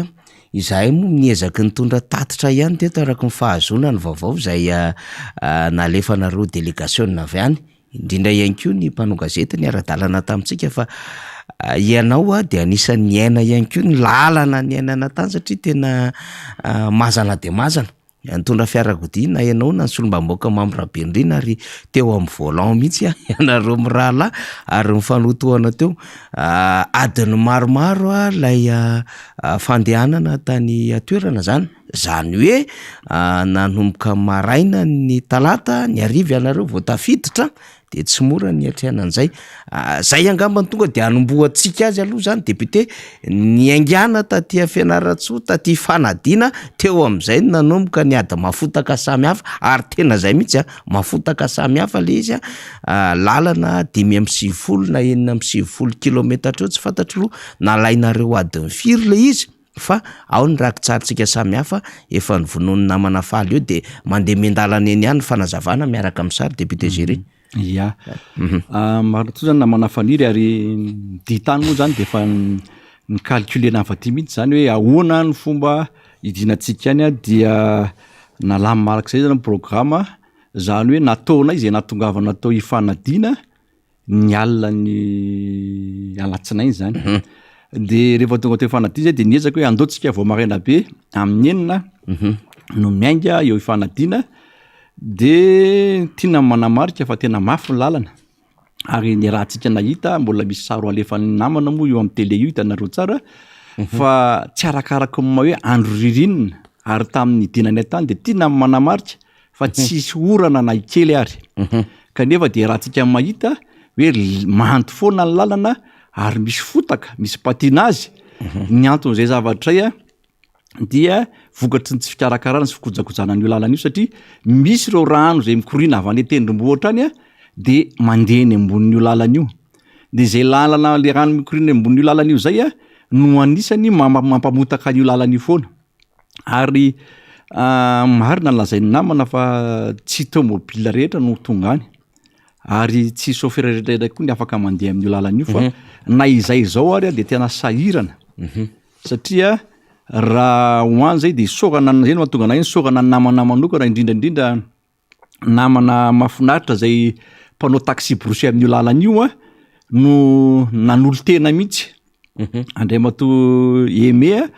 tsy maina ataony amiko manokana eto ny anarany fa ty zao io zao vao niditra kelikely ny eo amin'ny 12 kilometra eo ngamba izy io raha tsy na 14 kilometra izy tsy tadisiko eo zany tsy maintsy mandeha amin'io lalana io anao nefa no vokatry le avo le tomobile zay tsy mahatakatra dian'ny camion satria unimogy no mandeha amin'io lalana io de reny le 911 double pont reny de tena lalana avitsahany re zany tena hoe lalina de misy afaka ihany tomobile mitingitingina any amin'ny sisiny zany rehefa maina ny lalana ohatran'io zany fa misy kosa nefa lalana tsy maintsy hitsoboanao de ohatr'izao mahazo an'le tomobile fa de io moa tena hoe fitiavan-tanindrazana ary araka ma hoe iraka manokana nandefasana ny tenan'izay de tena hoe nitanjona délégation ny ran président Ravalomana tany de hoe tsy maintsy tonga any tsika ny finoana koa be dehibe de nentina mbavaka mihitsy koa na nidianay tany tafirariva ny tafiditra de teo amin'ny tany 8 alina teo zany zay tonga tany amin'enina maraina tamin'io nandenakany io de hitanareo am'izany fa raha miala eto makamy mazangatsika mbola tonga aloha raha ny atao hoe ny fotoana lany tany zany fa tiana manamarika fa mandeha hatrany amina hoe 5 km à l'heure io mandeha 11 km à l'heure zany ny be indrindra na raha atao hoe ao anatin'le tena ao anatin'le toerana zay ahitanareo an'le sary io zany hoe misy fotoana ianao zany tena hoe mipetraka eo aloha de makaina aloha satria na mpanao sikaravizaka de zavatra nahafinaritra ta zany de tena taraiky eo amina toerana anankiray ianao fa rehefa mahay feona tomobile ny olona avy any anaty ala any de efa tonga de efa mivoaka zareo miaraka amin'ny angady de mifanampy oaizy nareo zany de ohatr'izao de tenenina am'zareo zavaina am'zareo moa le olona niaraka taminay tany koa tsisy tsy mahafantatra reo olona reo zany hoe olona mba andeha hamonjy ny mpiarabelona izahay arak'izay iraka manokana lefa président Marc-Ravalomanana zay dia faly zareo de izy ndreo te mihitsy tsy maintsy manampy anareo zay satria zavatra oatra zao ny ilainay hoe rehefa misy vona mitranga na misy zavatra manaikana anay de mba misy olona matsiaro misy olona manampy ary indrindra misy olona tena hoe malahelo mandiraka anareo aty de anisan'ny nafinaritra raha ny fandraisan'ny olona rehetrarehetra ny ala avaty fanadina na amin'ny lalana rehetrarehetra mivakina rehetrarehetra iny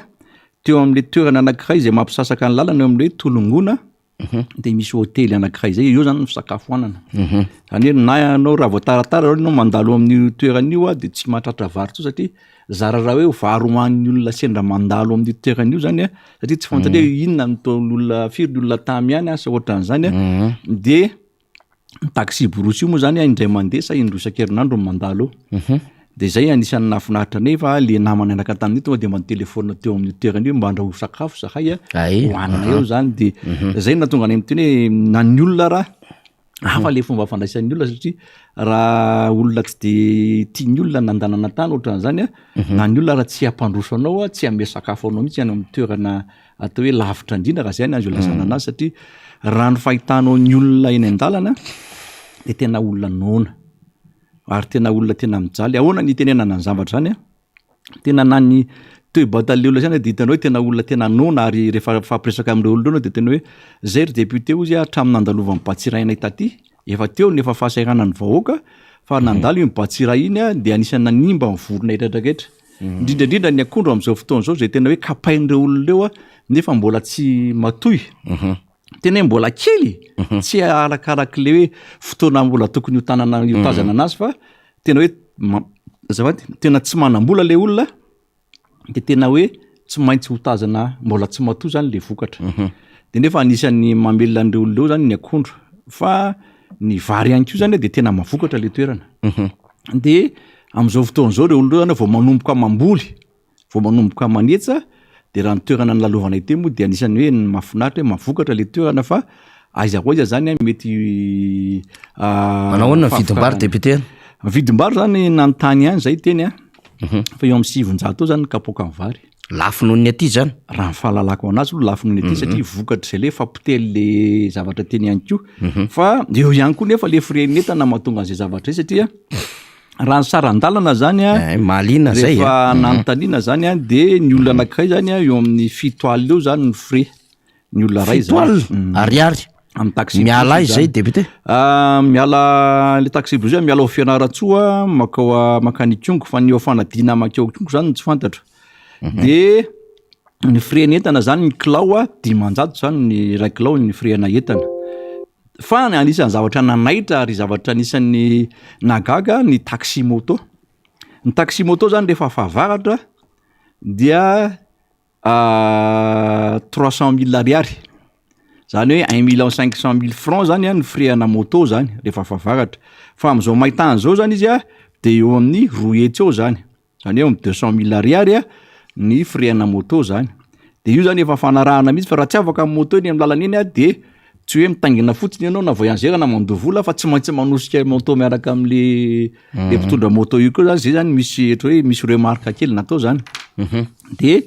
io no anisan'ny nametraka fantany tena lafo le frais ana taxi moto zany eo Ikongo makeo ifanadina zany zany hoe ny anaovan'ny moto an'io lalany koa zany eo amin'ny adiny 3 adiny 4 eo zany rehefa am'izao ririnina zao fa rehefa favaratra izy io zany tsy fantatra hoe mety zasy mino fa mihoatra an'izay zavatra zay zany de ny fanamarena hita teny amin'ny atao hoe firesahana tamin'ireo olona reo zany de tena hoe mangetaheta mihitsy ry zareo hoe rovina vao mba hisy fitondram-panjakana mba hijery ty tanàna ny Kongo ty fa raha ny fahatongavana tany namana fanidry de tena anisany tena hoe nilain'ny olona ary sotra manokana an'ireo président Ravalomanana mihitsy na ireo olobe ao tanàna reo ampanjaka hitanareo tamin'ny sary teo reny ny vahoaka zay teo hoe tena niarany tsinjazo lena ary reo vahoaka teo hoe voatifotra mpitandro filaminana de tena nisotra manokana président Ravalomanana tamin'izay hoe nandefasana anay manokana tany amin'ny toerana izay zany de ohatraohatran'izay zany ny atao hoe misy fanontany kely député ny amin'ny resaka ihany ianao ny amin'ny tanànany Kongo misy mantamy manko zany zao hoe satria Kongo lasa nalaza fa le mampalaza ny Kongo zany de hoe Batsiray nisy olana tamin'ny fotoan'andro mikasika an'le hoe mpitandro filaminana lasa ny rano sa iny izay de tam'ty koa misy an'le resaka hoe fitifirina natao mpitandro filaminana ohatrohatry ny ahoana moa zany endrikendriky le tanànany Kongo député mba tsara mba fatapatatry ny vahoaka manko zay satria lasa nalaza le Kongo nefa mila fantatry ny vahoaka zay mbola ataon'ny Madagasikara nge misy azy ary tokony ho tanàna mahafinaritra mihitsy saingendrisy le endriky le tanàna ny Kongo zany de tiana mampafantatra fa izy tanàna ny Kongo zany de ohatrany ao anaty kovety izy io hitanareo am'sary ao somary ao ambanimbany eo le tanàna misy tanàna tsirairay eny aty ambonimbony aty anisan'izany hoe bureau-mpanjakana ny hôpitaly bureau chef district reo bureau-mpanjakana sasatsasany de tena eny étape tendrombohitra eny zany no mipetraka ohatran'izao hitantsika zao de io zao le caserna gendarmerie misy an'ny pylône io teo amin'ny ka alohan'ireo camion mangamanga reo zany no tifirandry zareo an'ireo olona rehetrarehetra zao zany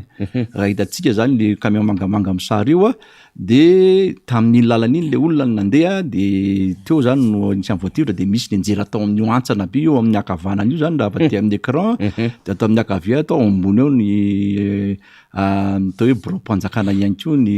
bureau chef district zany de rery ambany hitantsika ao anaty sapin ohatrany ao anaty ala reny reny zany le ao mihitsy zany le tena hoe Ikongo zany io zany le tena ville-ny Ikongo de ty ndray zany any amin'le tanàna misy an'le ampanjaka raha hitanareo zao ry misy trano menamena be eo ambany ry amin'ny sisiny ry ao zany io zany le tena toerana misy an'le mpanjaka nandray anay tany zany de ao amin'ny toerana amin'le trano fotsifotsy kely akaikiny ndray zany rehefa misy fahoriana amin'le toerana de tsy mba misy miandro faty ao trano fa tsy maintsy ampidirina amin'io trano fotsifotsy kely eo anilan'le trano be ny mpanjaka io ao zany no fiandrasapaty sy fiaraha-miorony vahoaka rehetrarehetra fa tsy misy zany amin'ny toerana io hoe miandry faty any tokantrano any zany ohatraohatry zany le fomba tany any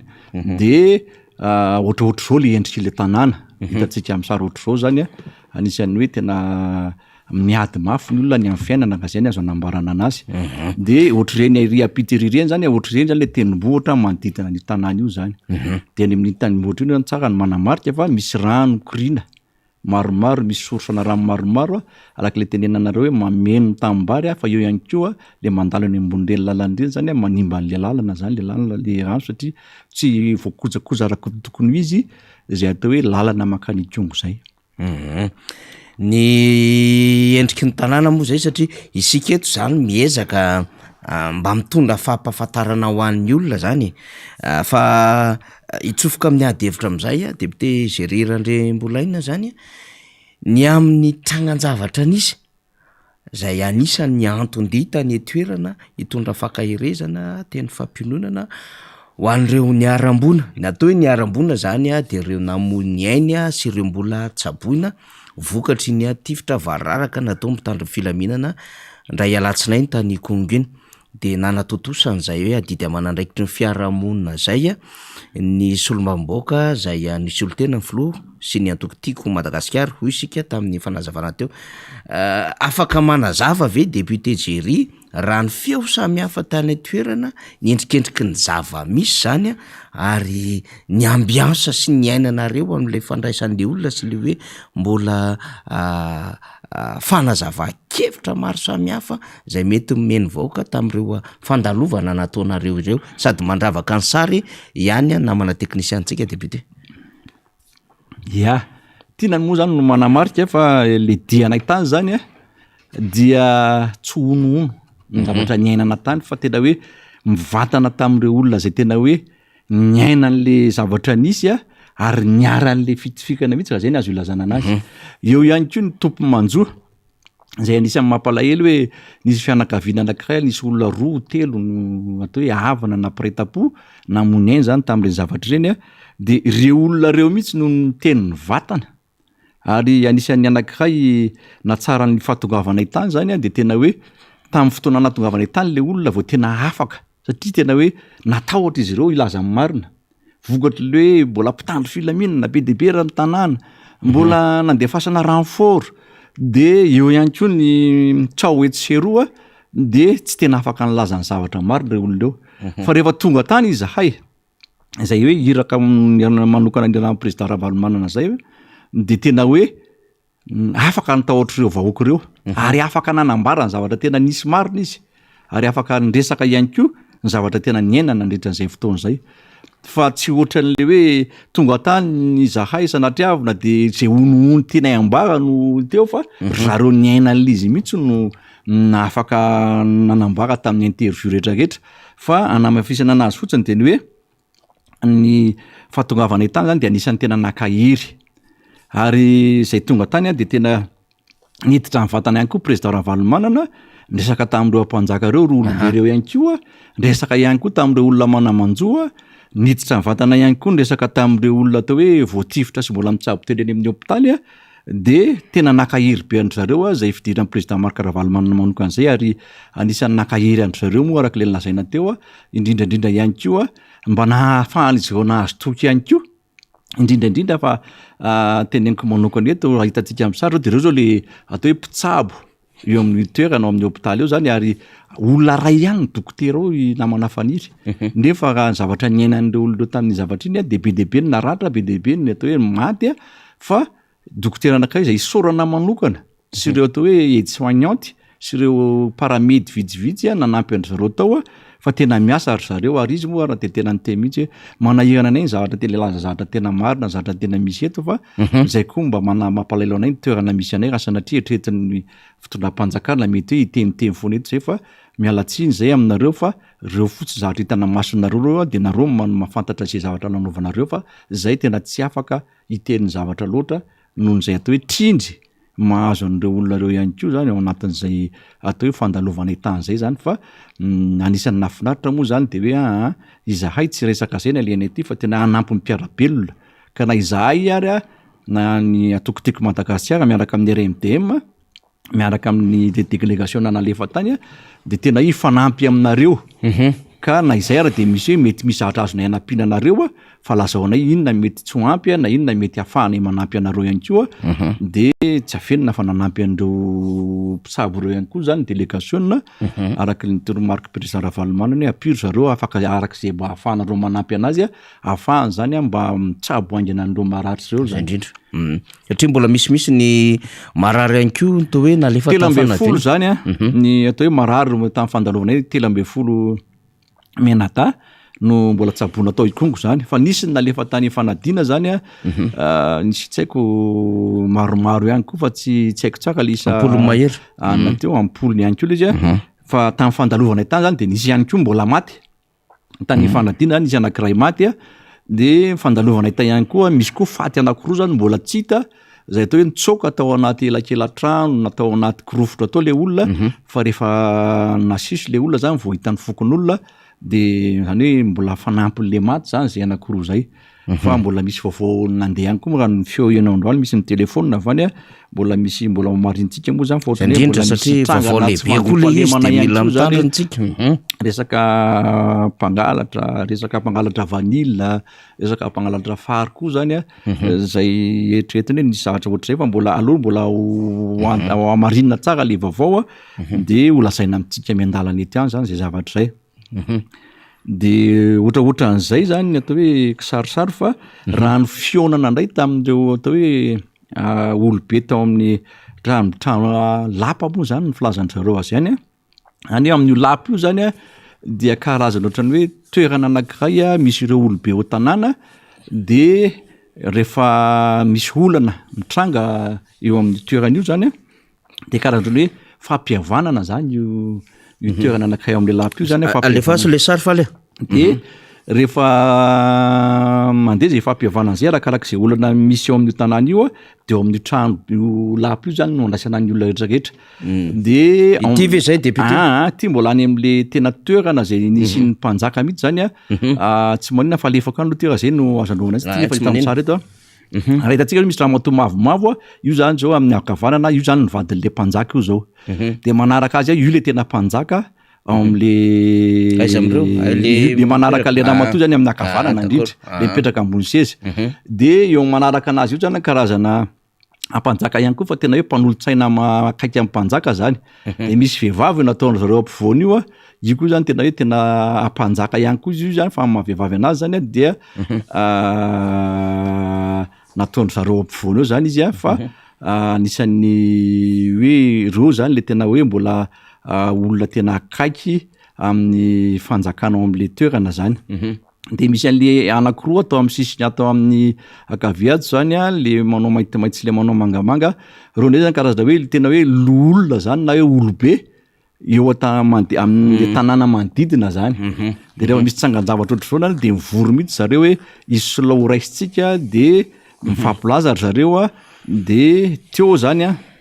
no anisan'ny atao hoe nanaovana le famanginan'le olona manamanjo zany hoe misy taria am'le toerana anakale lapa le teneniko teo fa ty zany le trano be amin'ny mpanjaka mihitsy zany ty hitantsika etikatra de teto amin'ity toerana ity no nanaovana famangina na inona moa zany olona le tratran'ny fitifikana anankiroa ihany koa zany fa eo no adiniko nanontany andry zareo hoe reto olona le anankiroa reto ve anisana taranaka mpanjaka ve natonga anazy hoe ato amin'ity toerana ity no anaovana le famangina satria tena natrehan'ny mpanjaka le fanaovana famangina zay de le ranga mipetraka amin'ny tany io zao io zany no atao hoe mpitondra teny zany hoe rehefa misy vahiny ohatr'izao mitonga tsy le vahiny ny tonga de miresaka an'le zay tatitra tao fa misy mpitondra telo manokatra le adevitra na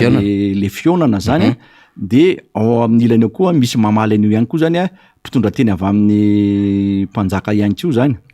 zany hoe misy filazany zareo anazy zay hoe tsy tadidiko le fomba filaza izy lakotsiny kely fa mbola ambarako aminao fa tadidiko de rehefa vita zay zavatra zay de zay vao mandray fitenenana zany le vahiny zany io moa député honorable Mamy Rabenrina no mitondra an'le atao hoe famangina sy ny teny fisaorana natao tamin'ny zareo teo zany de anisan'ny mitondra fisaorana be dehibe tamin'ny président Ravalomanana le mpanjaka zany sy ireo vahoaka tao amin'io lapa io zany satria raha ny zavatra feno eno zareo hatramin'izay kay de tena hoe tsy misy tsony zany président Ravalomanana zany ary tsy misy tsony zany atokotiko Madagasikara zany satria tena vonona sy fafana tanteraka mihitsy ny zavatra ohatran'izay fa rehefa tonga tany izahay de anisan'ny tena namelona sy anisan'ny hoe na anisan'ny tena name hery atao hoe nampifohan'ireo vahoaka ny kongo reo tamin'ny torimaso mihitsy hoe raha nisy olona navita zavatra teto amin'ny tany sy ny firenena de ino rangahy iny ka zay rehetraketra zay zany anisan'ny hoe zavatra mampalahelo eto amin'ity firenena ity hoe ezahana mihitsy tsy hafantatra ninina tsony ny vahoaka eto Madagasikara indrindra any amin'ireny toerana zay tena hoe ohatra mitovy amin'ny kongo reny de zany rehetraketra zany io anisan'ny any fa reo olona hitantsika amin'ny sary reo zao izy moa zany filanjanan'le mpanjaka le seza eo amin'ny akavanana eo de reo olona reo raha hitantsika tena lina raha fahitanareo amin'ny paozy reo olona tena lina tena miaino mangila tsofina hoe inona ny vaovao any fa rehefa vita amin'ny fionana tamin'ireo olona sy ny ampanjaka reo de tena naneo fisaorana ary mbola nanasa ary izy namana faniry hoe mba fanirenay raha tonga tianareo fa izy karazana ohatran'ny festival ho ataony zareo zany atoato de nanasa mihitsy hoe tongava fa tena ilainay fa tongavanareo aty mba miatrika ny festival na io satria fanao fomba tany any zay festival zay de zay moa ny teny hoe arakaraka ny fahafahana fa de mirary soanareo fa raha misy olo tena afaka tonga aty de ho avy izahay de zavatra enitsika ihany koa alefako eto ihany koa satria nisy fomba tany koa zany nataony honorable député Brunel tany omaly safako omaly izy zay am'le resaka hoe alafaditra tamin'ny fady olona rehetrarehetra zay nisy tany de misy hoe fafransa diorano ihany koa ohatr'izay koa le fomba filazany anazy de zany rehetrarehetra zany de anisan'ny hoe fomba tany tsy maintsy natao zany fa io moa fa nytenen'ny olona tsy maintsy misy any zavatra ohatraohatran'izay mba ialana am'le loza manaraka zany satria io moa samy manana ny fomba taniny de ohatraohatran'izay namana faniry ary ny zavatra tiana mafisina fotsiny eto de ny hoe miantso vonjy ireo vahoaka ny kongo reo indrindrandrindra amin'ny asa fivelomandry zareo miandry vonjy reo vahoaka ny kongo reo indrindra amin'iny tsy fandripalemana sy ny zavatra iainandry zareo any satria raha ny fahatongavanay tany be deaibe reo atao hoe mpitandro filaminana renfort tonga tany fa ny zavatra rehefa tonga am'le toerana zay de mizaka foana reo mpitandro filaminana eo miala am'le toerana zay atongavanay zany miantony zany tsy fantatro fa raha feo eny zany de ohatrany hoe tena baiko namenan'izy vao zany ampandry tany sy nydretrarehetra de zay de reo mpitandro filaminana zay hoe natonga ny zavatra nisy retrarehetra tamy moa zany de izy ireo moa tamin'ny fotoana nanalovana tany zany de efa tsy teo atseorana tsony daholo zany izy ireo fa efa lasa nitsoka hoe nakany fianakatsoa zany miaraka am'ireo olona zay nieritriretina hoe nisany natonga ny tsangan-javatra io zany fa nje nefa rano zareo moa zany tsy fantatra hoe inona marina nefa rany tsika tsy afaka hiteny zavatra tsy marina fa ny zavatra teneniny eto amin'ny tena manjery ty zany de tena hoe zavatra nisy marina tany amin'ny toerana io mba tsy ho tompotrany ny olona vahoaka malagasy ary tsy ho tompotrany ihany koa ny atokotiko Madagasikara sy ny atao hoe pro-politika miaraka amin'ny solom-bavam-bahoaka ny atokotiko Madagasikara eo ihany koa mpanohatra rehetrarehetra zay miaraka amin'ny RMDM dia mba tsy ho tompotra amin'io daholo zay no antony nidinana tany ary eto ihany koa de tiako manamafy satria raha ny atao hoe solidarité parlementaire dia ny namana solom-bavam-bahoaka zay any amin'ny toeran'io honorable Brunel dia hoe anokatra enquête parlementaire amin'ny tsangan-javatra zay nisy tany Ikongo de zay ihany koa zany anankiray ihany koa hoe aloha tonga de fararotina ihany koa fahalalana ny zavatra misy rehetrarehetra tany sy ny zavatra tsangan-javatra rehetrarehetra tany satria andeha le enquête rehefa avy eo fanay zany tsy tompotra amin'io sy onoono fa tena ny zavatra misy marina no hitanay sy ny fantatray dia mba manamora zany le asa zay ho atao am'le resaka enquête parlementaire satria ilainy zay zavatra zay satria ny olona nanao ratsy ohatry zany tsy azo avela moramora tsony eto amin'ny tany ty fireneny ty namana faniry ary ialana tsiny kely fa todika manokana am'ilay atao hoe mpiaro ny zon'olombelona ihany koa ny tenako hoe aiza ho aiza ianareo mpiaro ny zon'olombelona manoloana an'ireny tsangan-javatra tany Ikongo reny de ianareo zay tena hoe tompona andraikitra ny vatana ihany koa aiza ho aiza koa mifandraisana andraikitra satria tsy hoe olona sahirana le olona sanatriavina fa ny aina de tena mitovy daholo ihany na mpanankarena na manefoefo na olona sahirana aina de an'Andriamanitra fa tsy an'olo tokana na an'olombelona zany ty nambary eto de za tena manaitra ny mpiaro zon'olombelona mihitsy amin'ny zavatra nisy tany hoe aiza ho aiza mifandraisana andraikitsika tsirairay avy ny fiangonana moa zany efa nanao fanambarana ihany ny FFKM isorana anazy reny zavatra reny satria ilainy zay zavatra zay fa ny zavatra ohatran'ireny tsy hoe ambara fotsiny koa na zavatra lazaina fotsiny fa ny tena fandraisana andraikitsy ny tsirairay zany no tena andrasan'ny vahoaka ny Kongo satria engany mba tsy hoe vita ny filazana de vita ny resaka rehetrarehetra de manginatra eo le raharaha zay manko ny olona eto amintsika mipotra le zavatra de rehefa mipotra le zavatra de ampangilina amina zavatra hafa ndray de ohatrany hoe voasarosaro le zavatra vaovao mety mitranga androany maly anio ndray de mangila le zavatra tsy hisy hoetiny tsony iny ara député azo lazaina hoe mafitipitana zay azo resahana tsara ihany aloha zany fa misy any koa araka hoe mahasolombavambahoaka anareo manokana satria mizara roa tsara le izy ny iraka ny filomarika Ravalomanana sy ny atokotiko Madagasikara fa eo ny andraikitra mahasolombavambahoaka mbola andeha zay voamera-panadiady anevon'ny parlementaire zay de fa mba misy zavatra ihany fa ngamba ny zavatra rehetra koa tsy filasa député ao anatin'izany fa mbola ho avy moa zany rehetrarehetra zany fa misy sokajina andraikitra samy hafa ne izy ty hoe mbola manao ony koa ny fanadiadina ny fitandrona ny filaminana ny vodiny Europiana mbola mangataka fanadiadina manokana ny parlementaire mbola anangana ny voamera-panadiady manokana de hitatsika daholo zany rehetrarehetra zany fa te hamarana an'le adevitra député Géry Randriambolaina manahoana fijerinao an'ilay olona mifaneneny amin'ny lalana na tetỳ amin'ny lalana na tao atapy tanàna amin'ilay tranganjavatra miseho ihany ve ny fahakiviana ny alahelo ny fiainana sy ny mety hoe tena fahatezerana satria miezaka manaraka vaovao moramora ny konga toatry ny efa mahazavana be le endriky ny fitsaram-bahoaka polana maro-baovao moantsika député fa ataokotoko ohatran'izay fotsiny aloha izy fa mbola ho avy ny tena tata-baovao rehefa vao marintsika tsara le izy député. Iny moa zany efa nambaran'ireo olona le atao hoe vahoaka nikongo reo resaka kolokolo zany no antony tena olana tamin'ireny zavatra ireny zany satria re olona nieritreretana hoe navita an'le zavatra mamofady namono an'le maman'le zazavarira ary naka an'le zazavarira io zany no fanao kolokolo araka le lazain'ny olona nahita sy nanatrika an'le izy zany tamina mpitandro filaminana. De zay zavatra ireny no tena niteraka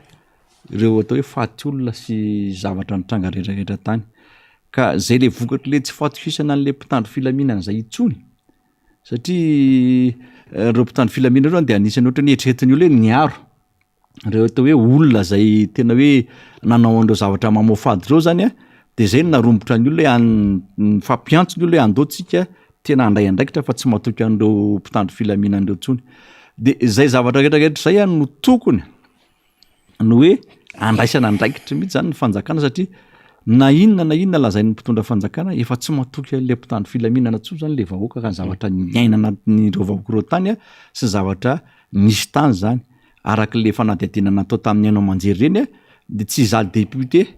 na ny namako député no miteny hoe ono fa le olona nahita sy nyaina niantra l'izy mivantana no nanao fanambarana tamin'ny haino manjery mihitsy ary reny zavatra reny tsisy zavatra nomanina.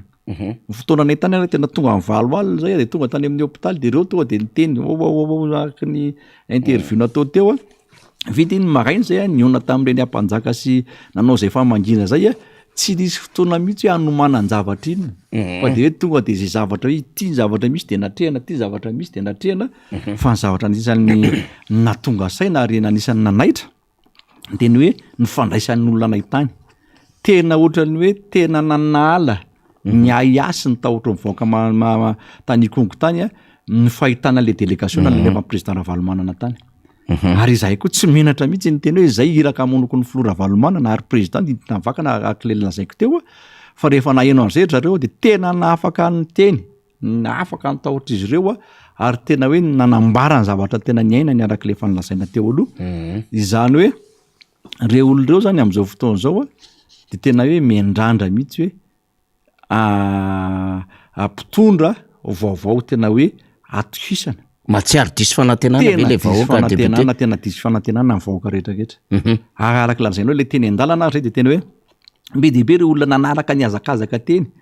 hoe iny président ary zavatra nahavariana de hoe mandeha vetivety le ono le feo hoe nisy délégation natiko Madagasikara idina de ny olona mieritreritra hoe président Ravalomanana mihitsy moa nidina tany de vao mahita an'le tômôbila nitandara de iny président Ravalomanana ary anisan'ny nahafinaritra zany zay zavatra arak'ilay nambara teo satria tsy menatra mihitsy tsy mamenatra am'teny hoe mbola miandry amin'ny président Ravalomanana no vahoaka ny Kongo mbola miandry amin'ny président Ravalomanana ny vahoaka malagasy rehetrarehetra satria tsy Kongo any nanaovana descente na manafaniry hatramin'izay fa na ny tany Betsiboka na ny tany Anjorobe na tany Majanga na tany Dego na ny tany toerana hafa ihany koa de tena hoe ainona an'izay feo zay miandry anao zay président miandry anao zao président ary io tsy hoe fakahalana olona sanatiaviny fa tena hoe samy mahafantatra ny vahoaka malagasy nanahoana tamin'ny fitondran'ny président Ravalomanana nanahoana tamin'izao fitondran' zao nanahoana tamin'ny fitondrana hafa ihany koa de anjaran'ny olom-pirenena rehetrarehetra amin'ny tsara an'izay zavatra zay fa tsy hoe ho pepona ny sain'ny olona ary na hoe ampitahorina ny sain'ny olona fa raha ny zavatra misy any ambanivolo any de tena hoe ampitahorina mihitsy amin'ny alalan'ny mpitandro filaminana ny olona am'ireny fotoana fifidianany reny hoe rehefa tsy mifidy any tololitonareo de tsy lamina ty aminareo ty sotra zay de zay koa teny anankiray nambaran'ny olona tany zay de zay zany anisan'ny zavatra mampalahelo hoe tsy manana ny safidiny tsony ny vahoaka malagasy fa tena hoe fandrahonana sy fampitahorana no tsy maintsy any akena izay safidin'ny olona tokanany na eritreritry ny olona anankiray zany de zay zavatra zay zany tokony ho fafana mihitsy eto amin'ny tany sy ny firenena ary zay nitodiako sahady aty am'le hoe fikonan-doam-pirenena na ny concertation nationale mba hahafahantsika miala am'izany zavatra tsy mety rehetrarehetra zany alo nge raha tena tiany olona na mpitondra anankiray ny asa teo na olona anankiray hofidiana tsy mila manao propagande be na hoe andeha anao zavatra osoka sy rehetrarehetra fa rehefa fantatry ny olona fa tsara ianao na tiany olona nataonao na mety amin'ny olona ianao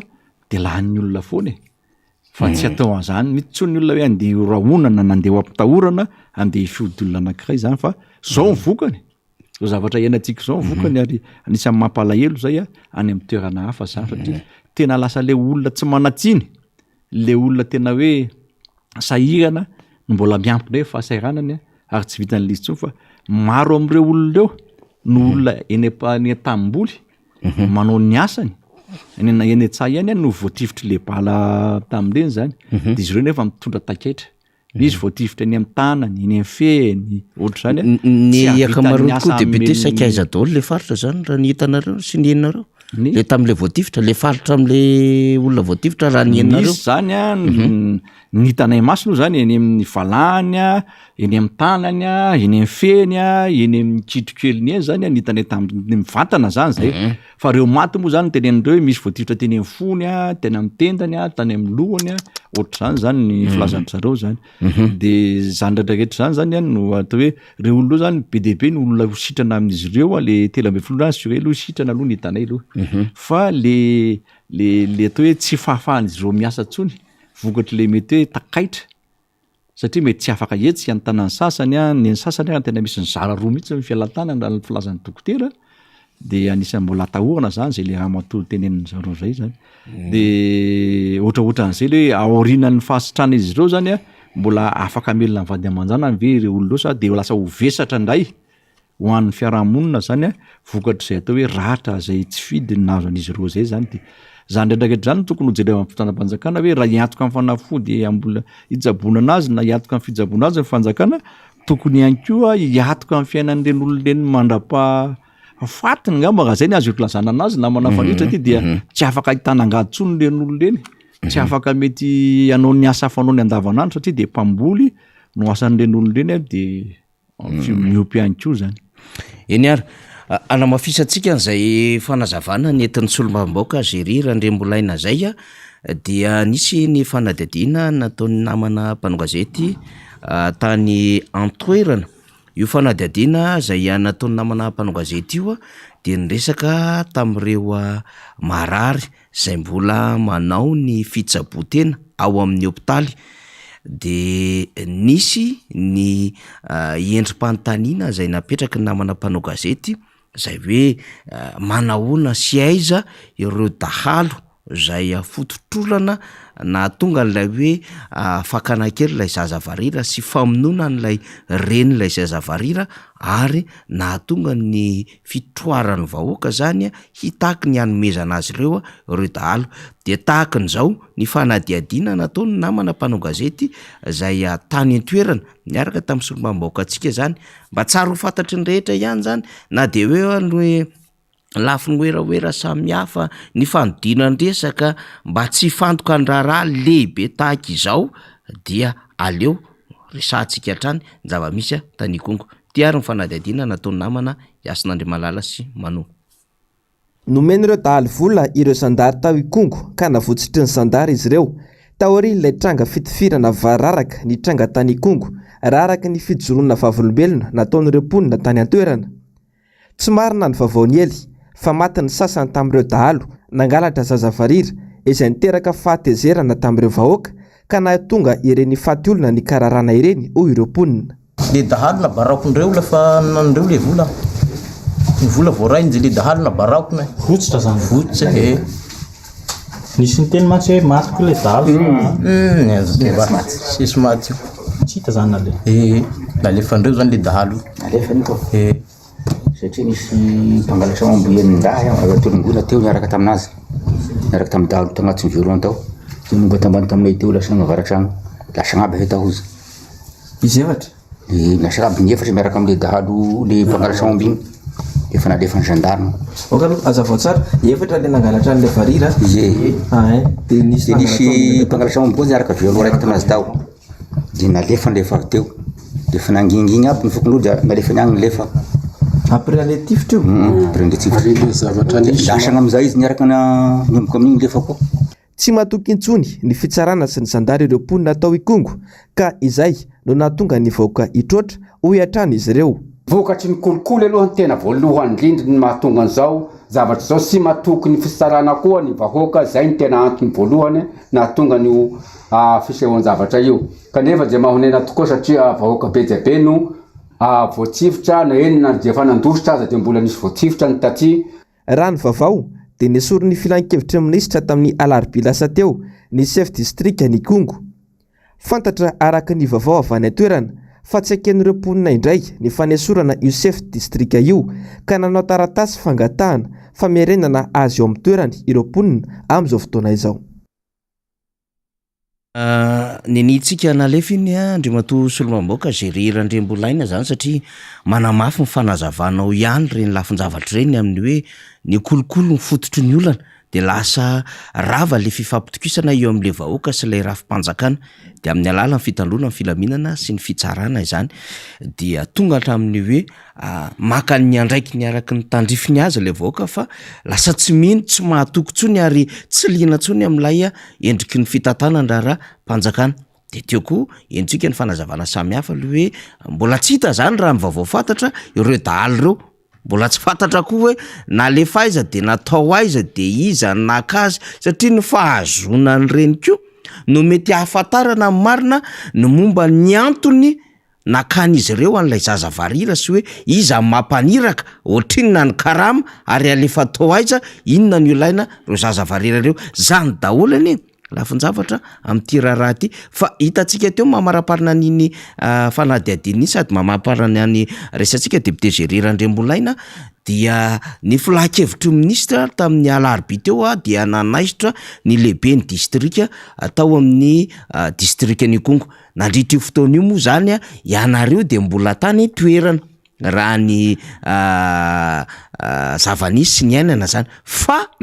ny faran'ny herinandro teo ihany de nivory daholo le akamaroany le heriverim-pirenena ny Kongo ny ray aman-dreny ireo karazana manana andraikitra samihafa na miankina na tsy miankina amin'ny fanjakany ireo mpianatra sy ireo maro samihafa any toerana any amin'ny avereno ny chef district fa tsy izy meloko anatin'izao raharaha zao ary tsy tao toerana izy ary anisan'ny karoka ny andaminana an'ity raharaha ty kanefa dia voasaoty zay moa le fomba fotoana zay fomba fiteny hoe nasaoty izy tao anatin'izao raharaha zao. Député Zeri ve mba manakambara manoloana an'izay mba fahenonao kely ihany raharaha samihafa député.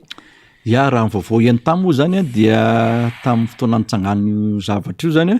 dia tsy teo toerana chef district ary na le chef district raha de raha fanambarana ny tenen'ny olona tany zany de tena hoe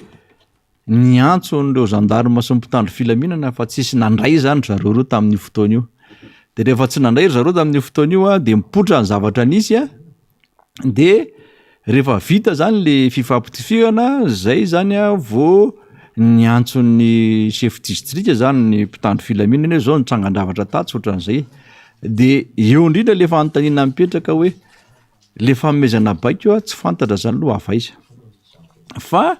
raha ny zavatra hita sy eno zany dia tena hoe tsy tokony chef district no tsoahana tamin'ny toerany ary zay koa mifangatahany vahoaka ny Kongo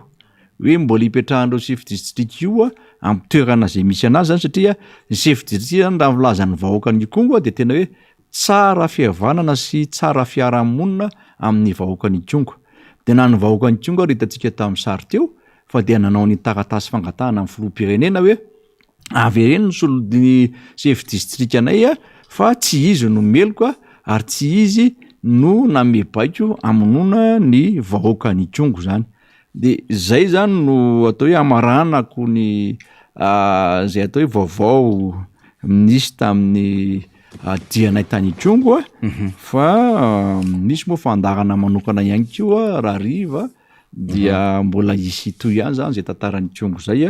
arak'izay fandarana manokana zay na manafaniry député Mambra Bendrina koa mbola ho avy député Mambra Bendrina tsy ho avy eto fa amin'ny fotoanany mbola ho avy eo izy anambara ny zay fanampin'izay zavatra nambara teto zay ihany koa betsaka ihany koa mety zavatra mbola tsy voalazako teto mbola ho lazainy ihany koa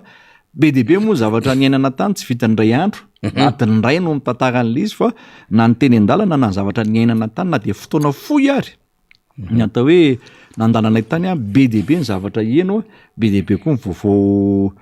azo amboara zany fa dia misy fetrany moa ny sady mamarantsika député fotoana zay ahafahana resaka eto a efa eo akaikaiky io ny namana honorable Alain Ratsimbazafy zay vao fito tao amin'ny distrikta Tsimondrano a manana teny ambarany ihany koa izy am'izay vaovao rehetrarehetra azo ambara avy any amin'ny distrikta na feto Madagasikara ihany koa fa dia zay ngamba natako hoe vaovao azoko nampitaina aloha tamin'ity fandarana androany ity a isaorana antsika rehetrarehetra nanjoy ny miara-manonja teto amin'ny MPS a misaotra ny vahoaka malagasy rehetrarehetra ihany koa ny eno ary indrindraindrindra mala mamerina ny fisaorana manokana ny vahoaka ny Kongo sy ireo namana rehetrarehetra zay niaraka taminay tany a indrindraindrindra ihany koa ireo mpanao gazety Rola Yasina sy Mano zay tena nafana fo mihitsy a na ny teny an-dalana na ny tany ny toerana zay nandehanana rehetrarehetra tany a de misaotra manokana an'ireo olobe tao an-tanàna indrindra ireo ampanjaka fa tena nasinondrareo asiny mihitsy a na ny fandonkavanay tany iraka manokana amin'ny président Ravalomanana sy nandraisany zareo ny président Marc Ravalomanana ihany koa tamin'ny fampitana amin'ny vatana tamin'ny alalan'ny telefônina zay fa dia mankasitraka rehetrarehetra tsika rehetrarehetra naharitra ny entoko eny ary de isaorantsika ny tatitra satria araky ny fomba fiasantsika eto amin'ny miara-manonja dia miezaka foana mitondra ny tatitry ny asa atao sy ny ezaka hoentin'ireo namana samihafa efa nambarako fa tsy mijanona eto amin'ny fandarantsika fa manao ny ezaka marobe manao ny asa samihafa ihany koa ary manao zay tokony tandrifo ny fiarahamonina ho an'ny tontolo iainantsika na ara-tsosialy na ara-ekonomika na ara-politika zany dia manatanteraka izany ny ekipa ny miara-manonja MPS Radio Mada dia inetantsika iny député Géry Randrembolaina tonga tamin'ny faran'ny herinandro de fa miomana indray izy sy ny ekipa samihafa indray ho amin'ny asa manaraka indray de ny député sasany moa zany sy ny ekipa sasany efa miomana indray tsaky-petraka ty raharaha ty fa izahay moa zany eto amin'ny fanetanana ny fandarana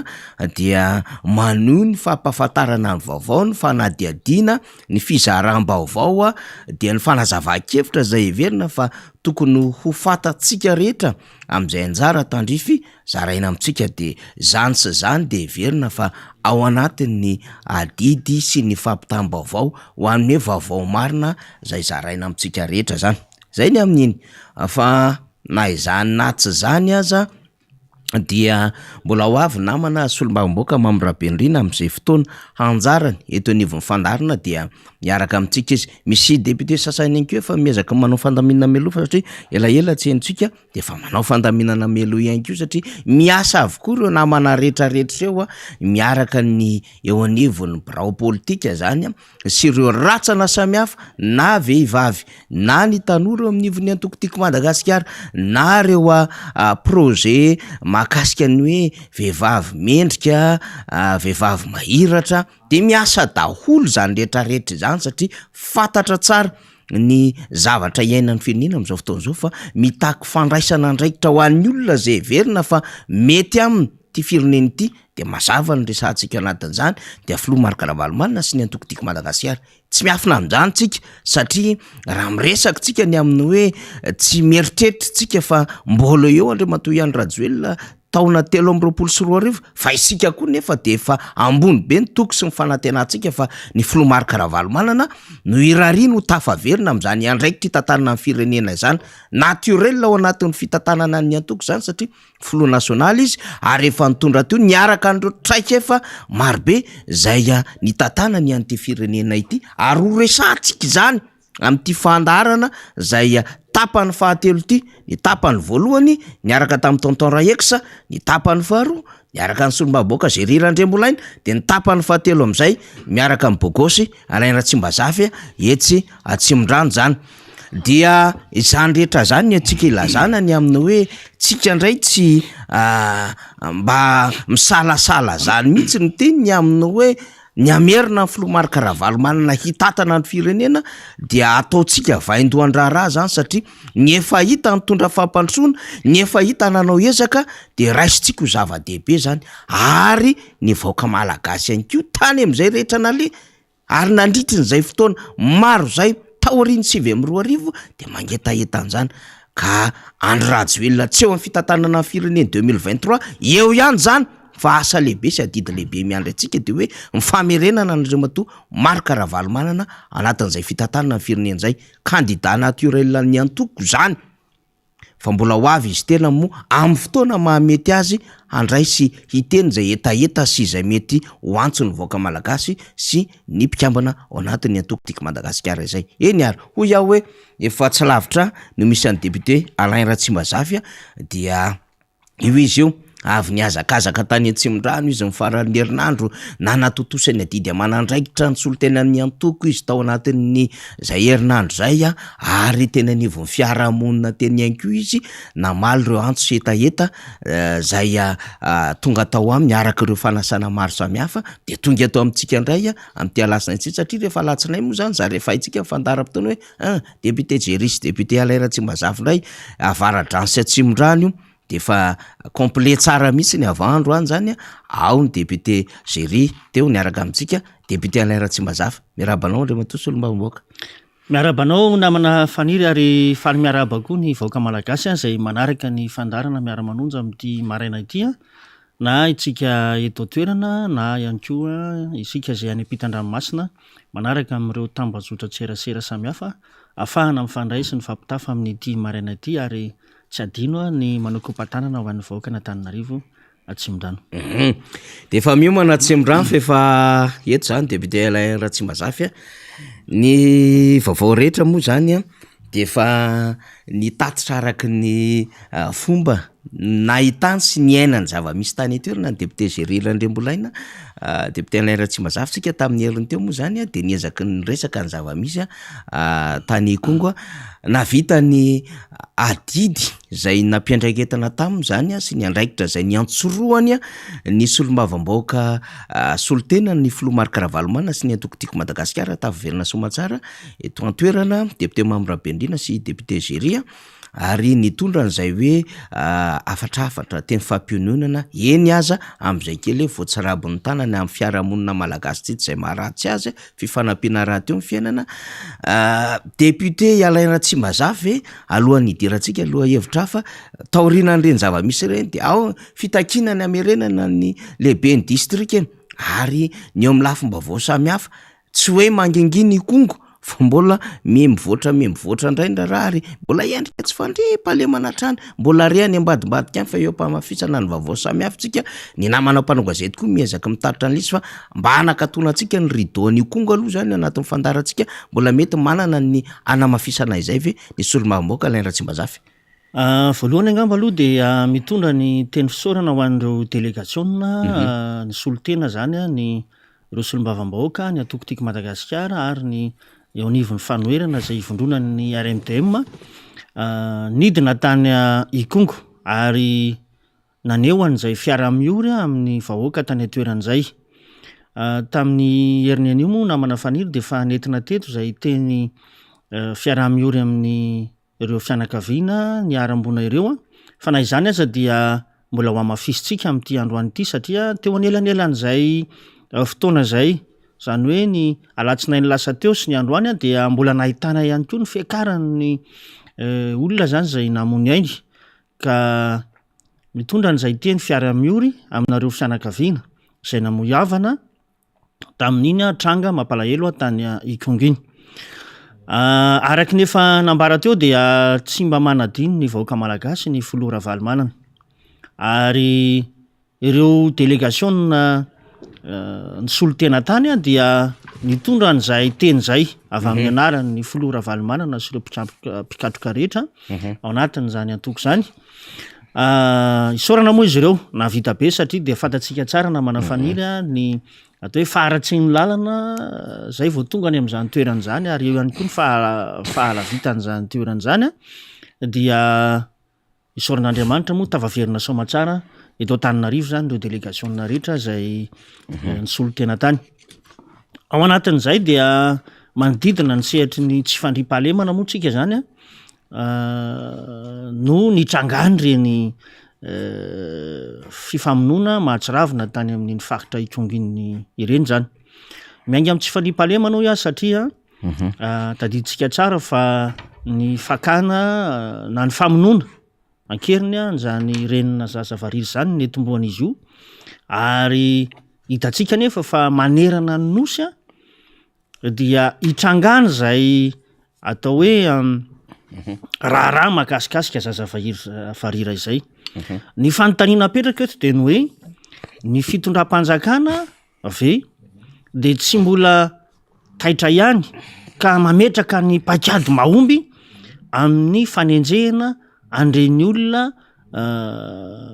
zay atao hoe makakeriny zazavariry eto amintsika reny satria atreto mantsy namana faniry dia tsy mbola nisy mihitsy fanambarana fomba ofisialy ny raisin'ireo tompona andraikitry ny fandriam-pahalemana eto Madagasikara eo amin'ny ivon'ny gouvernemanta zany amin'ny zao ny tena fanapaha-kevitra na ny atao hoe ireo dingana hatrehana manoloana nyity tsy fandriam-pahalemana ity indrindrindrindra amin'ny zay le hoe fakana ny zazavariry zay fa dia miaina ao anatin'ny tebotebo fatratra ireo olona varira zany eto amintsika satria tsy manana toky mihitsy izy atreto ny hoe inona ny fandraisana andraikitra raisin'ity fitondram-panjakana ity mba hiarovana ny aina izy ireny akoatran'izay moa zany de hitatsika ireny hoe fihetsika nataona mpitandro ny filamenan'ireny zay naneo ny atao hoe tsy fiarovana mihitsy ny ain'ny vahoaka fa izy no everina fa tandroka ary ny vozona ary miaro an'izany hoe vahoaka sy ny fananany zany no tamin'ity ndray mitoraka ity de tao anatin'ny atao hoe fandripahana mihitsy nyendrika nisy ehon'izay ka eo anatrehan'izay de manao antsoavo isika etona zany amin'izao fotoan'izao ny hoe raisy no ndraikitrareo ny mpitandro ny filaminana ary aoka mba hazava amin'ny vahoaka malagasy ny fipetra entitra raisy ny fitondram-panjakana manoloana nyty tsy fandriam-pahalemana ity indrindra ho an'ireo zay olona varira zany eto Madagasikara satria ao anatin'ny tebotebo lava izy ireo ary mahatsiaro tsy misy piasy sy tsisy piaro intsony manoloana n'izay hoe loza amin'ny tatao manjo azy ireo zay satria tena ila ho isan-kerinandro tsika raha elan'ina de maheno raharaha mahakasika an'izay hoe fakanakeriny olona varira zay ary ny tena mampalahelo de ny hoe ny fakana ny ataovan'izy ireo toy ny maso ny sisa ampiasaina amin'inona re ireny zavatra ireny dia hitatsika fa maro ny efa nisedrany zany atao hoe abibina zany reo zazavarira reo kanefa dia tsy mbola ahitana vokatra azo antoka na ihany koa fandraisana fipetra entitra ataon'ny fanjakana mandrak'ity androany ka efa ampy kosa angam'izay zay fotoana ny aretany vahoaka malagasy zay ka anaovana an'izay antso aminareo mpitandro ny filaminana ankehitriny eny ary andeha am'izay tsika depotena raha tsy mazafy andeha rehefa avy tany atsimo atsinanana de ndeha hoany avaratry ny nosy an'izay satria tamin'ny faranenandro teo raha ny tena tokony ho izy manko zany de hoe tsika nanantena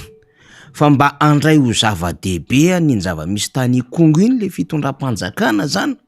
ka anainga ny tongony niala teny amin'ny tokantrano na niala teny amin'ny lapam-panjakana na iavoloha io na ambotsiroatra le filoham-pirenena de niazo avy hatrany tany Kongo fa lasa ny 2 herinandro mahery kely mety efa ndray 3 herinandro tsy nahitana an'izany fijoroany zany mihitsy ny zany fa ny zavatra hitatsika de hoe iny prime ministre indray mandeha iny de iny lay ministre ny fiarovam-pirenena de vitatreo zany miadevitra de nesorona nalefa taty ifanadina zay azo ny tsapona de zao moa tsika mbola mare misy fiara sy ezak'olona hafa fikambana samihafa mandeha any am'izao fotoana zao zany hoe mezaka mifanampy le malagasy fa eo am'le andraiky le fitondram-panjakana ohatrany hoe indray nanao fanambarana de iny de avy diny de fanangina teo am'le raharaha zany fa namaika ny fitondram-panjakana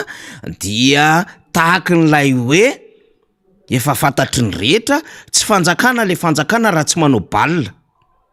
tsy fanjakana le fanjakana raha tsy manao an'le fihetsiketsehana madinidinika lay manao an'le bain de foule mitety lalana na amin'ny endrininona io na amin'ny endrininona. Ka io moa hatramin'izay nahazatra an'le fitondram-panjakana paveron-jato, efa-jato, valon-jato metatra aza moa nanaovany spektakla be tsy hitanono nandaniam-bolam-panjakana sy nitondrana délégation maika fa nisy arabe 100 kilometatra vita ary tetikasa ny fitondram-panjakana teo aloha fa nezahana ny salovanina lizy de iny no naprevena nentina tamina endriky ny spektakla lehibe, nentina tamina karazana tanàna samihafa, niala avy tany Voemara, nandeha tatia Daraina, nahazo tatia Maromokotra, nandeha tany Betsika, tonga tany Ambilobe tany ho any fitondram-panjakana. De natao zany ny fihetsiketsehana maro samihafa entina ilazana fa tena mambaoka ary tena miasa le fitondram-panjakana. De alohany tena tongavantsika anaty adefitra député Alain Tsimazafy dia nindrana n'ity horonan-tsary ity tsika. Misy horonan-tsary maromaro moa zany zay hitantsika teo fa indrana n'ity horonan-tsary ity sika hoe ohatran'izao le fitondram-panjakana zany rehefa mieritreritra izy fa mitokana ezaka anankiray fa tsy mahatsiaro teny izy hoe misy le fitohizan-draha raha-panjakana fa ny azy de fantany hoe zany nanao an'io dikany tsisy dikany am'izany resaka ny continuité de l'état zany. De ohatran'izany le raha fisainana natao hoe mpitondra eto amintsika ka indra amintsika aloha zany eo anatina minitra vitsy ity sary zay avy amina tsy miankina raha vavy ity dia miainga avy amin'ity sary zay nindramina avy amina fahitalavitra tsy miankina raha vavy zany isika. De rehefa avy eo am'izay tsika mandeha miandalana any amin'ny adefitra député Alain Tsimazafy. Niaiky ny filohandry Rajoelina androany fa nisy tokoa ny fametrahana vato fehizoro nataony filoha teo aloha Hery Rajaonarimampianina ho fanimboana ny fanamboarana ny lalam-pirenena RN5 mamitohy any Ambilobe sy Voemara saingy fitaka ho izy ny nataony satria tsy nahavita nanamboatra n'ity lalana ity akory ireny olona ireny. Notokanana androany moa ity lalana mirefy 250 kilometatra ity ary manana sakany 4.5 metatra. Nisy ny nafanateko, nisy ny laza fanora ka tsy mahavita, nisy ny nametraka nametraka vato fehizoro ay fitaka le izy. Président nareo tsy manitaka, rehefa miteny de tsy maintsy ho atao, rehefa mampanantena de tsy maintsy tanterahana ka ankehitriny hitokana fomba ofisialy tsika mavaga igotra vita ny lalana Ambilobe Voemara kana tsika loanatoa. Na tsy nanona ny anarany aza dia nanisy tsindrim-paingotra ho an'ny filoha teo aloha Mari Karavalmanana izay nampifantoka ny fotoana ny tondrany tamin'ny fanamboaran-dalana ihany koa ny filoha Andry Rajoelina androany. Zara raha maharitra 5 taona ho izy ny lalana nataony ireny olona ireny fa ity RN5 ity ho izy dia maharitra 12 taona farafahakeliny. Io lalana nataontsika io dia lalana bodana, lalana tara, lalana vita goudron ary manaraka mifenitra iraisam-pirenena. Matetika isika rehefa milaza hoe manara-penitra dia amin'iny ny sasany satria ny sasany tsy manao zavatra manara-penitra. Misy ny manamboatra lalana fa tsy ampy 10 taona dia potika. Misy matsy ny mamitaka milazanareo fa mavita lalana nefa ny épaisseur amin'ny goudron dia atao 2 cm dia 2 ans ihany koa dia potika. Eto na tianareo vahoaka amtia avarataka manontolo no milaza fa io lalana zay namboaritsika io mampitohy any Voemara mandrapatonga ny Ambilobe dia lalana manaraka ny fenitra iraisam-pirenena na hoe enrobé no atao amin'izy io zany hoe maharitra farafahakeliny 5 taona tsy ho simba tsy potika fa maharitra tokolatokobary. Nampanantena lalana vaovao mitovy amin'ity lalana RN5 ity izay amitohy Anandapa sy Antsoi ihany koa ny filoha Andry Rajoelina nandritra ny lahateniny manoloana ny romponina tao Voemara. Miasa mafy tiako nandesy lahatra ny mpamaty vola ary nahazo famatsim-bola isika Anomboka ny faran'ity taona ity lalana vaovao zay izay ampitohy any andapa malabatonga any Antsohia tompona tovovavy. Lalan-tany izy io fa vaovao goava, vaovao lehibe nanaovantsika an'izany lalan-jaka anomboka amin'ity taona ity ihany koa. Natambatra amin'ny lalana RN10 izay mampitohy any Ambovombe zay miboaka tonga hatrany Toliara. Ny filohandry Rajoelina Mivady niaraka tamin'ny Praiminisitra sy ireo mpikambana marobe ao anatin'ny governemanta mono tonga tao Voemar nitokana ny lalam-pirenena RN5 andro an'ity. Mialohan'izay nefa dia nisy ihany koa ny fitokanana ny parka solaire tany an-toerana. Ny tsika nalefa iny zany sary ny ndramina iny dia sorona moa zany ny fahitalavitra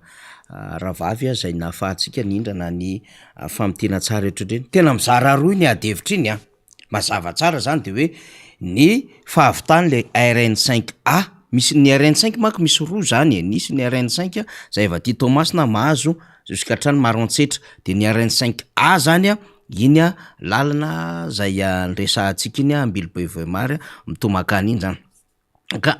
tao anatin'ity satria betsaka ny adevitra zay nandeha teo alohan'io adevitra io député Ratsimbazafy ny amin'ny hoe efa nisy vato fototra vato fehizoro zay nataony filoham-pirenena teo aloha Andriamatoa Rajaonary Mampianina mikasika indrindra ny fahazona famatsimbola ary nanomboka tany amin'ny taona 2014 no nandeha lay adevitra momba ny hanamboarana anty RN5 aty efa nresahantsika teto zany satria rehefa tsy liana tamin'ilay lalana ny volony Europiana dia tsy maintsy nikarikevitra hafa ny fitondrana tamin'izany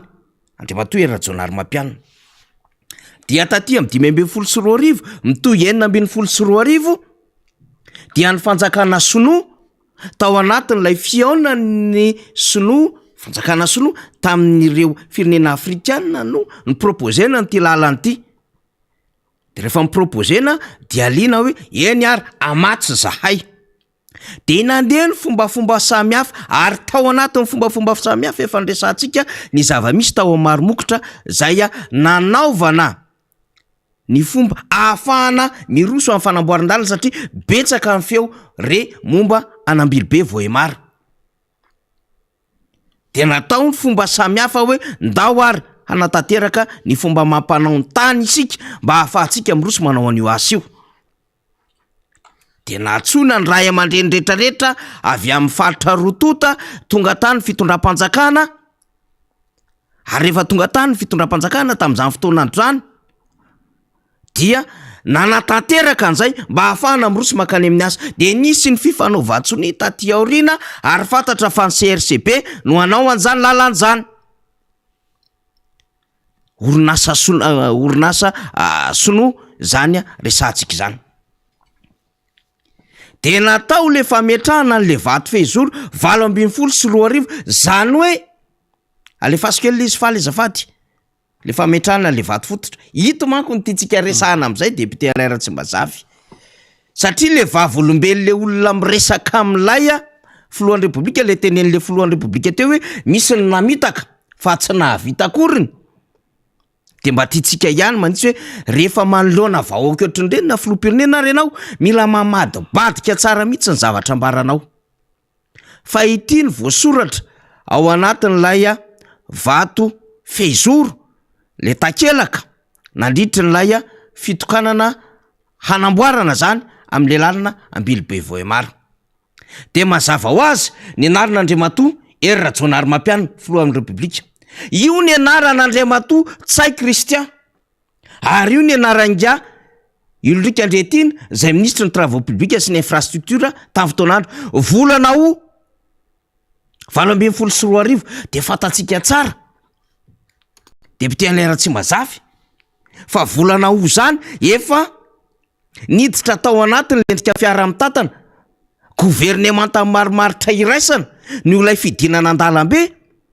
lay fitondram-panjakana Andriamatoa Rajaonary Mampianina volana o ka no amariny le takelaka zany fa misy an'Andriamatoa tsay kristian zay prime ministre marimaritra iraisana tamin'izany fotoanandro zany. Dikan'izay le fitohizan-draha ra-panjakana na tiany Andry Rajoelina sy tian'Andriamatoa ihany Rajoelina no tanterahany satria lay prime ministre nametraka an'le fototra 2024 no mbola prime ministre ny 2024. Ny ministre ny travaux publics ny Andriamatoa Jacques Ulrika Andriatina tamin'izany fa ny am'izao Jeria Trefon-draza.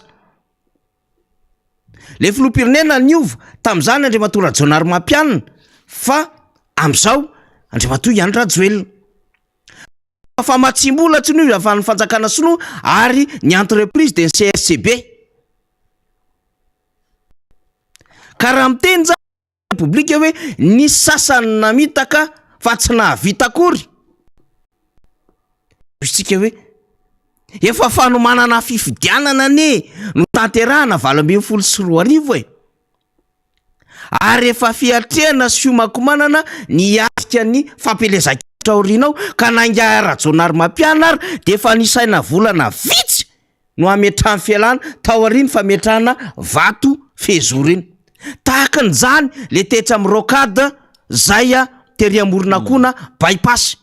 Napetraka le vato fezoro fa tsy maintsy ametra-pialana Andriamatoa Hery Rajaonarimampianina. Dikan'izay le fanjakana ao aorianany zany ny tsy maintsy andimby an'le asany. Donc raha tofoka tafaverina ho filoham-pirenena izy azo antoka fa tsy maintsy izy no nitokana azy teo. Toy le raharaha. Fa raha tsy miverina izy zay ny endriky ny fanjakana republikanina, zay ny alternance démocratique, tsy lany le filoham-pirenena nanao an'le vato fezoro le tato aorianany zany nano ian'le asa. Donc inona ny endrika famitana an'izany. De ndovaka itsika ny valikafatra nataon'Andriamatoa Rajaonarimampianina mahakasika ny lalana Ambilobe Voahemarina iny député Ratsimbazafy alohan'ny amezako fitenenana anao. Tiara ny valikafatra. Filoha Rajaonarimampianina nodiventiny ny ezaka nataoko ka vita ny RN5 baibay godra. Tam'izany nefa nisy baibay godra fa tsy tam'ty sabotsy ty zay nanaovan'ny Rimapara, nanaovan'ny RK, nanaovan'ny RD, nanaovan'ny Irmara t-shirt manokana mihitsiny. Fa baibay godra efa taty amin'ny 2024 ny godra manko fotaka. De zao ny resana miara mifaly amin'ny vahoaka amin'iny faritra avaratra iny. Eny mba amin'ny firenentsika mihitsy am'izao fahavitandalina RN5 mampitohy an'ny Voahemaritra Ambilobe zao. Nodiventiny ny ezaka nataoko efatra taona lasa zay. Nilaza amin'ny filoha teo aloha fa ny 12 aogositra 2024 no nametrahana ny vato fezoro ny asa fanamboarana ny asa ka izao Hery Rajaonarimampianina filoham-pirenena tamin'izany no nanao azy izay nahazoana fa matsimbola 850 tapitrisa $, avy tamin'ny fanjakana sinoa ny volana May 7 ny 9 aprily 7 no natomboka tamin'ny fomba ofisialy ka ny filoha ankehitriny Andriamatoa Rajoelina zany no nitarika izany 4 volana ny voafaritra anatanterahany asa tamin'ny fotoana nahazoantsika amin'ny fahamatsimbola fa vita ihany na de somary nitarazoka aty amin'ny faha-4 taona aoriana. Hoy ny filoha nasionaly ny antoko ASVM Hery Rajaonarimampianina zany tamin'ny 7 volana septambra 2024. Ny fitohizan-draha ra-panjakana zany zay satria fanjakana republikanina tsika ary manaiky an'izay alternance démocratique zay ary misy séparation de pouvoir samy manana ny andraikiny.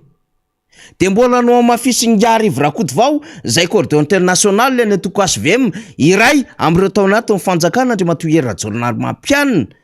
ny fisin'izay asa fa namaly angary Rajoelina izy mikasika indrindra hoe namitaka ny teo aloha fa tsy nahavita inona akory ka inona moka napetraka le vato fezoro na nisa volana taoriana zay tsy maintsy nametra-pialana Andriamatoa Rajaonarimampianina satria nieritreritra ho candidat filoham-pirenena. Ny ateoriana zany mandray an'le asa de ohatran'izao nivaly nylay tenin'Andriamatoa Ivrakody vao. Aksankely fa le ria. Betsaka ireo velorano toko sy fampanantenana nataonareo to lasa fitaka sy lainga marivo tototra. Ny teny mantso toy ny salaka ka enao amin'ny teny ihany no afatony. Mamaly an'Andriamatoa ihany Rajoelina, Andriamatoa Ivrakody vao eto. Aizany tranomora 5 alina isa tramway Ilzepar miverina amin'ny malagasy alohan'ny 4 jona 2024 Ambatondrazaka atao mitovy amin'ny Paris. Famoronana sy fampanantenana asa isam-paritra. Ny vidin'ny vanilla atao 3 fois. Usine éthanol tsy lavitra fa ny Ambilobe isa zany, CVO sy ny sisa. Drafim-pampantsona sy fanarenana ny toe-karena. Miiba négatif daholo ny tondro refy, indicateur rehetra. Jirama, Hermad, Sekren, APMF, ACM, ADEMA, Gascaroto, sy ny sisa. Tsy misy tompoko ny lalana vita heritaona. Io akory tsy kianja fampediana koa satria efa nitokana an'izany koa le filoha, salotsika zany. Fa ezaka mitohy ny fananganana foto-drafitr'asa hitondrana fampandrosoana maritra tsy mitanila. Fa tsy petatoko sy tapy-maso fotsiny. Ny mametraka vato fehizoro tsy manao ny asa no mpandainga. Ary denisan'izany koa mikasika an'le usine éthanol atao Ambilobe napetraka ny vadiny filohan'ny Repoblika ankehitriny. Hoy ianao, dia ianareo zany ny champion. Jamba ny fahakalana ve ianareo de voatery manenjika sy manaratsy ary mandainga sa tsy mahatoky ny zava-bitanareo. Tsy aleo ve manetry tena fa mandalo ny zavadrehetra. Andriamatoa PM Matsay, mitamberina mipody ato an-tsaiko ny tokony ataonao tamin'ny président Rajaonarimampianina juin 2018. Isika telo miralano teo, ny marina tsy mba maty. Efa mahazo ndrano vaoaka malagasy masina ny tandrazana rivo Rakotovao. Satria rehefa mihaino an'le kabarina Andriamatoa filoham-pirenena manko tsika député Alain Ratsimbazava dia tena tsisy nahavita zay vitany mihitsiny ary tsy nitsiniavina ny teo aloha. Mino fa manakambara amin'izay ianao fa rehefa avy eo mbola sotomitsika ihany adefitra satria miresaka indray izy ny fahavitany lalina natao ny fitondrana teo aloha zay hoe tsy maharitra akoriny fa de roa taona monja de efa potika. Iresaka amin'iny indray tsika rehefa avy eo député fa mifantoka tamin'ilay adefitra teo sika. Tena tsy zakan'ity fitondrana ity mihitsy moa zay le hoe fitohizam-pitondrana zay na ny continuité de l'État eo amin'ireo mpitondra zay mitantana ny firenena. Akoatran'ny efa nambaranao teo na manafaniry de ity zao misy zavatra anankiray tiako isintomana ihany koa ny saitsika mpanaraka ny fandarana hoe misy koa zany tetikasa atsotsika hoe tatonina zany. Izany de hoe fametrahana foto-davitra asa goavana, lalana migodana zay mampitohy Antananarivo sy Toamasina. Entiko iresahana zay hoe io tetikasa io dia efa amataonany maro ary filoham-pirenena roa na telo ny fandimby no efa nifandray tamin'ireo mpamatsy vola. Anamafisana n'le teniny Andriamatoa Rivo Rakotovao sy Andriamatoa Hery Rajaonarimampianina teo ny hoe ny fanamboaran-dalana ange zavatra tsy vita ao anatina volana vitsivitsy fa miainga amina vanim-potoana anankiray tsika amin'ny ataontsika hoe fifanarahana na fifandresen-dahatra na négociation tsika mandra-pahatonga amin'ny famoahana n'iny vola iny mbola ataonany maro. Ka tsy hogaky tsika raha amin'izao fotoana izao ny hoe misy asa zay efa nametrahana vato fehizoro ka ankehitriny no otokanana. Fa ilay filoham-pirenena moa de fa tsy mahagaga antsika intsony reny fomba fiteny azo lazaina hoe mamitaka mihitsy an'ilay vahoaka malagasy nge reny zavatra reny. Satria zavatra miariary ny pirofo rehetra entiny ilazana fa tsy ianao ny nanao ny négociation ary tsy ianao ny nanao ny fandrindrana rehetra fa efa tany aloha tany no mipetraka zany tetikasa zay nitokanana ankehitriny zany. Mba ilaina le fanetreteny eo amina sehatra ohatrany tony fa lasa manala barabatana raha ohatra ka hoe tompona andraikitra ambony ohatran'ireny no miteniteny foana ny masom-bahoaka. Ka zay zany no entina ilazantsika hoe angamba tsy ny fitondrana zay teo aloha no tsy nahavita fa ity fitondrana amin'izao fotoana izao ty mihitsy ange no araky nefa hitantsika teo hoe maro be ny fampanantenana napetraka izao fitondrana izao fa aiza ny fanatanterahana. Ny asa efa nomanina na atao hoe niketrehana mialatsiny amin'izay fomba fiteny zay nireo tompona andraikitra tany aloha no hanimba-tokanany amin'izao fotoana izao dia anaovany an'io hirahira sy fréaréana samy hafa io. Ka itsika zany ny vahoaka malagasy io ka tsy ho voafitakireny zavatra reny mihitsy fa mba anaraka indrindrindra ny fandarana sala amin'izao maneho atsika mampafantatra atsika ny zava-misy mariny atao amin'ny tany sy ny firenena. Zavatra manavanana n'ity fitondrany ity ma tsy namana faniry de ireo zavatra maderadera, manao zay ahafantaran'ny olona azy sy ny sisa. Raisiko manokana zao zavatra atao Tsimorano misy hôpitaly anankiray zay tsy lavitra atsika tsy Bongatsara etsy CHD na hoe centre hospitalier de district eo a Bongatsara, zay ny fitondrana teo aloha no namita azy. Fa vita an'ity fitondrana am'izao fotoan'izao mihitsy ny nandoko an'le izy namerina nandoko ary nataony tamin'ny lokona IEM zay ety ny anambarana amin'ny olona zay mandalo eo amin'izany toerana zany zany ny hoe ity fitondrana ity no nanao an'izany foto-drafitrasa lehibe zany. Zany zany de endrika anankiray hoe ny famafana mihitsy an'ireo asa fampandrosoana zay nataony teo aloha no spesialite na ny hoe ny fahaiza-manao ny ity fitondrany ity. Ka indraindray isika vahoaka de vao fitakireny ihany ka anjaratsika zay mahafantatra ny zavatra misy eny anivon'ny fiarahamonina no mifampitaiza ihany koa inona ny tena marina fa ny marina tokoa tsy mba maty. Satonany fotsiny zay nasehoko teo zay na zay nambarako teo zay amin'ny hoe fanakonana ny asa zay efa nitanterahindreo mpitantana teo aloha.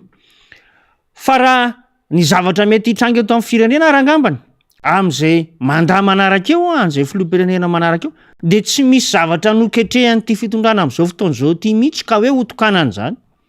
fa de zay filoham-pirenena manaraka eo no manomana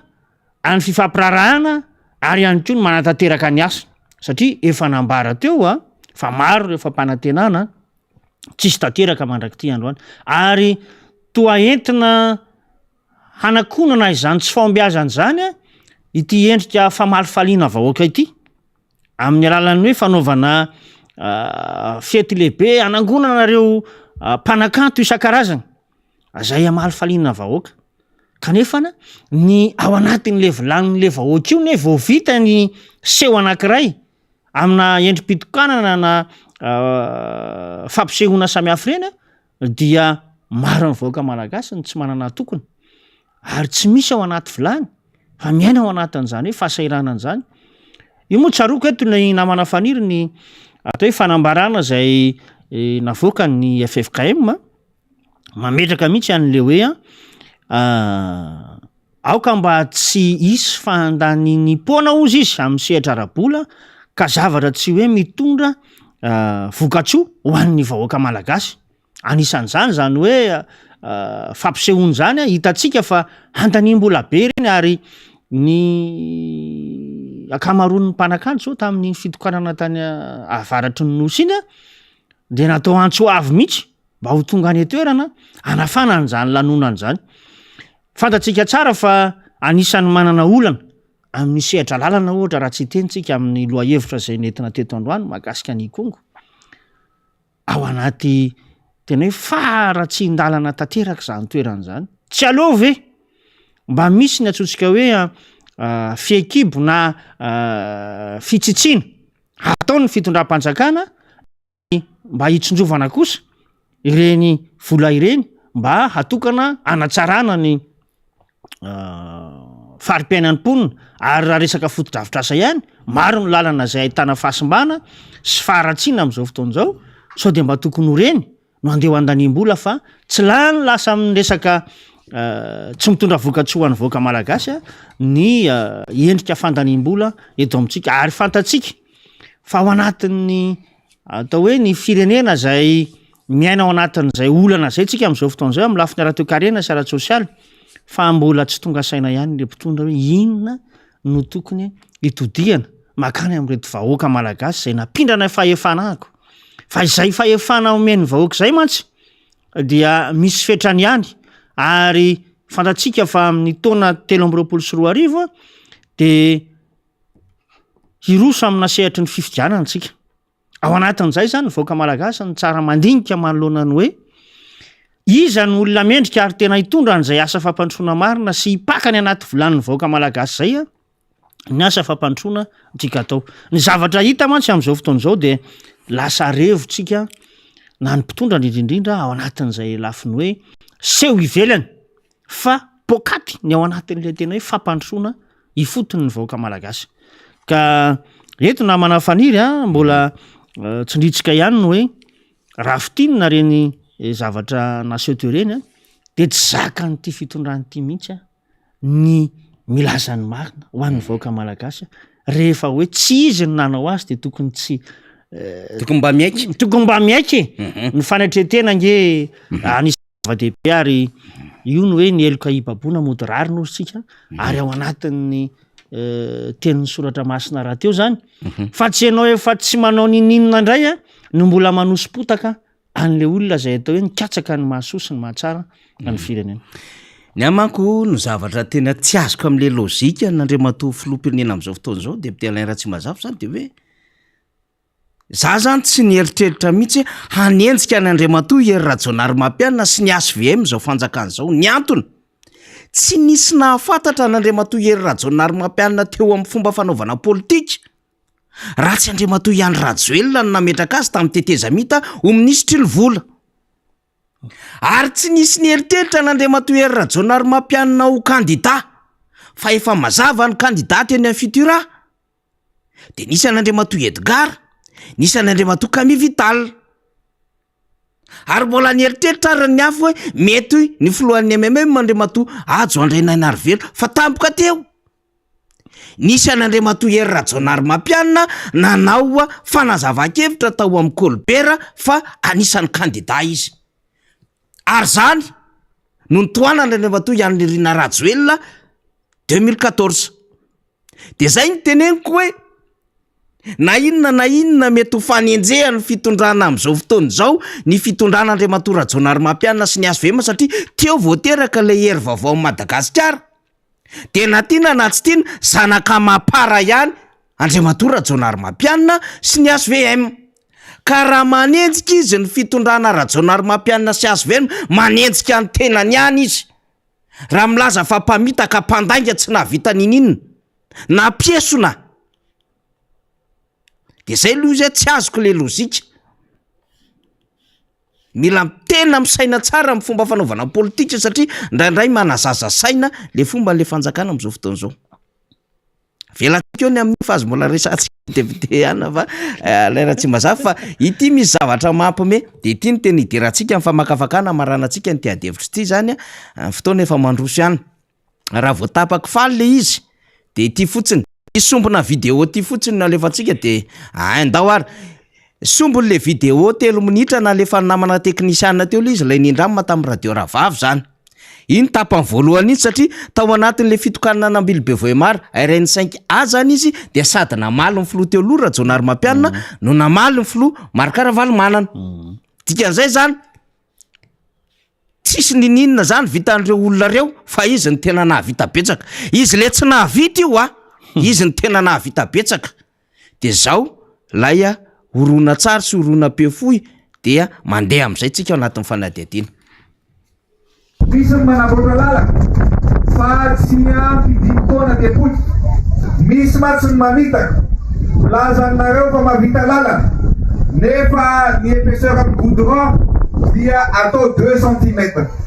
dia 2 ans ihany koa de potika eto natianareo vahoaka amtia avarataka manontolo no milaza fa io lalana zay namboaritsika io mampitoy any Voemara mandrapatonga ny Ambilbea dia lalana manaraka ny fenitra iraisam-pirenena nany hoe enrobé no atao amin'izy io zany hoe maharitra farafakeliny 5 taona tsy ho simba tsy potika fa maharitra no platomivary iny zany de misy fanekenankolaka hoe misy sasany ozy izy miampy fa nahavita lalana zany manaiky akolaka zany le filoham-pirenena fa ny talohany nahavita na de milaza ary izy fa zay tsy vitan'olona tao anatin'ny 20 taona de ho ataotsika nisy nahavita ihany aloha zany mba farafaratsiny zany mba nylalaoviny diplomatiquement teo le fanazavana fa raha miteny izy hoe tsy ampy 10 taona de potika ny lalana satria rehefa miresaka lalana de nimazo ny filoha Marc-Ravalomanana zay député Géry député Alain Ratsimazafy de itsika zany eto mba manaitra ny sain'le mpitondra fanjakana le lalana andehananao isan'andro io Andriamatoa filoha le miainga any amin'ny trano fonenanao dia lalana nataona Andriamatoa Marc Ravalomanana zay mikotana tsara bypass ary mafy matevina tsara. Misy any endrika anaovana entretien zay eo anatin'ny fer re satria lalam-pirenena fahafito, lalam-pirenena faharoa. Andriamatoa Marc Ravalomanana tompoko ny lanao any lalana andehananao isanandro amonjy ny lapany avoloa. Kana avy atia Ambohimanga kely ny lalanao na avy ary amin'ny Bretel dia zany daholo io lalana io tompoko kadimbahoaka. Boulevard de Tokyo, boulevard de l'Europe, Marc Ravalomanana manao azy. Mbola mandalo aty atao madinika. Mandalo zay miazo Maremasay, Marc Ravalomanana nanao azy tompoko. Mikotana tsara. Tsokatsoka sifle tsara mihitsy ny polisy manokatra lalana, mandeha mafy tsara ny fiarakodianao. Ary efa nisy fotoana ianao mba nentina andeha tamin'izany tapony Orombe zany de mba natompoko mba mijanona de jerevo tsara ny atsara ny lalana tapony Orombe. Telo zay. De mba mandana kely satria efa tombily be voimary ianao de mba jerevo zany sambava antala zany. Saiko na fantatrao na tsy fantatrao na hodinao tsy fantatra. De jerevo ny kalitean'ny lalana sy ny amafony lalana atram'izao tsika miteny zao. Thomas na anisan'ny tanamakoho io. Jerevo ny lalana. Tanàna Thomasna misy apahany ao. Saint-Michel, mbola olovaitsika hatram'izao manodidina Saint-Michel io. Jerevo ny akantony sy ny kalitean'ny lalana. Sombon'izay resahako zay. 9200 km farafakely ny vitan'Andriamatoa Marc Ravalomanana, 50 000 km ny lalana eto Madagasikara, ny 30 000 km amin'ireo praticable. Ny eritreritry ny filoha Marc Ravalomanana de hoe 14 000 km no vitaina faran'izay aingana. Fa rehefa tonga ny fanonganam-panjakana na nididina 10 000 km teo eo, ary misy mbola en cours de route ara ny dossier samy hafa. Reo RN13, RN6 sy sisa rehetrarehetra eo. De zao le fanjakana mba manamboatramboatra lalana kely eo de miampy fiziny na vita. Bord de la mer Majunga io lalana rehetra manodidina mitaptamana amin'ny Majunga io nataony Dadabe Tsiranana, nataony continuité de l'état en président Ratsiraka, président Zafy ary président Marc Ravalomanana. De hoy ianao ve hoe tsy nahavita ny hafa zay mbola lovana ary izany tsy miteny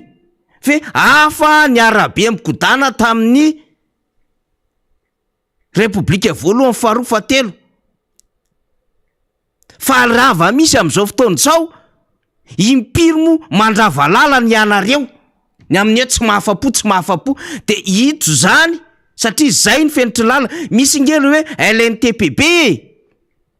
de anjaran'izy ireny manara-maso ny endriky ny fanamboaran-dalana mba hazona an'le fenitra tsara. Fomba fiasa zany fa tsy hoe zany kory ny dedy hafa na fanjakana. Tsisy dikany zany ny tsenam-barim-panjakana raha ohatra ka tsy mifanaraka amin'ilay fepetra rehetrarehetra tadiavo le endriky ny famatsim-bola. Ka manitsy kely an'izay tsika député Alain Ratsimbazafy, mino fa mbola manana marabetsaka ianao fa ataontsika sombony kely fotsiny zay, fa raha mbola mitady izy de hovoakantsika daholo aiza daholo io lalana mbola lovaina sy tsara tarehy io amin'izao fotoana zao, fa patiny kely hoy mbola mihetsika teo. Mbola tsy teny areo hoe voparara. Ndao ary député. Maro ny atao hoe lalana vita ary satria raha 9200 km zany ny vitan'ny filoha Ravalomanana tamin'ny fotoana izay nitantanana tao nandritran'ny fito taona.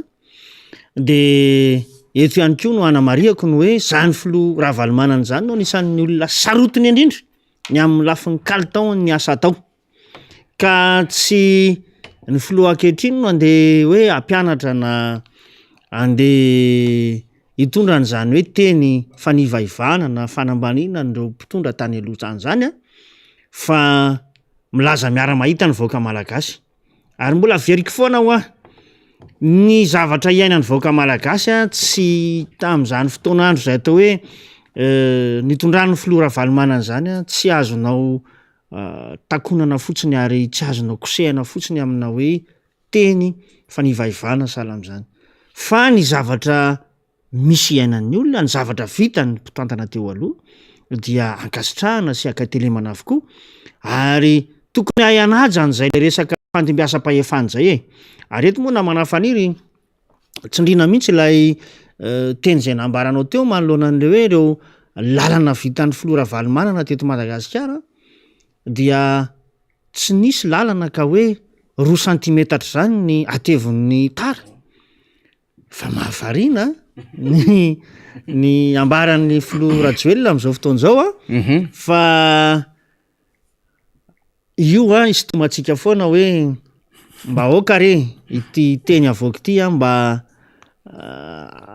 ao anatin'ny milanjalanjaina sodiniana tsara ihany satria miainanao ny vahoaka malagasy a ary faefa averiky foana ho any hoe faefana avy amin'ny vahoaka malagasy io ampelantananao io kaza zimbazimbaina sososina izay atao hoe asiny malagasy izay fa raha ny zavatra hita azy remo de manahirana namana faniry a raha ireny zavatra nambarany filoha Rajoelina tamin'ny fitokanana tany avaratra reny. Ny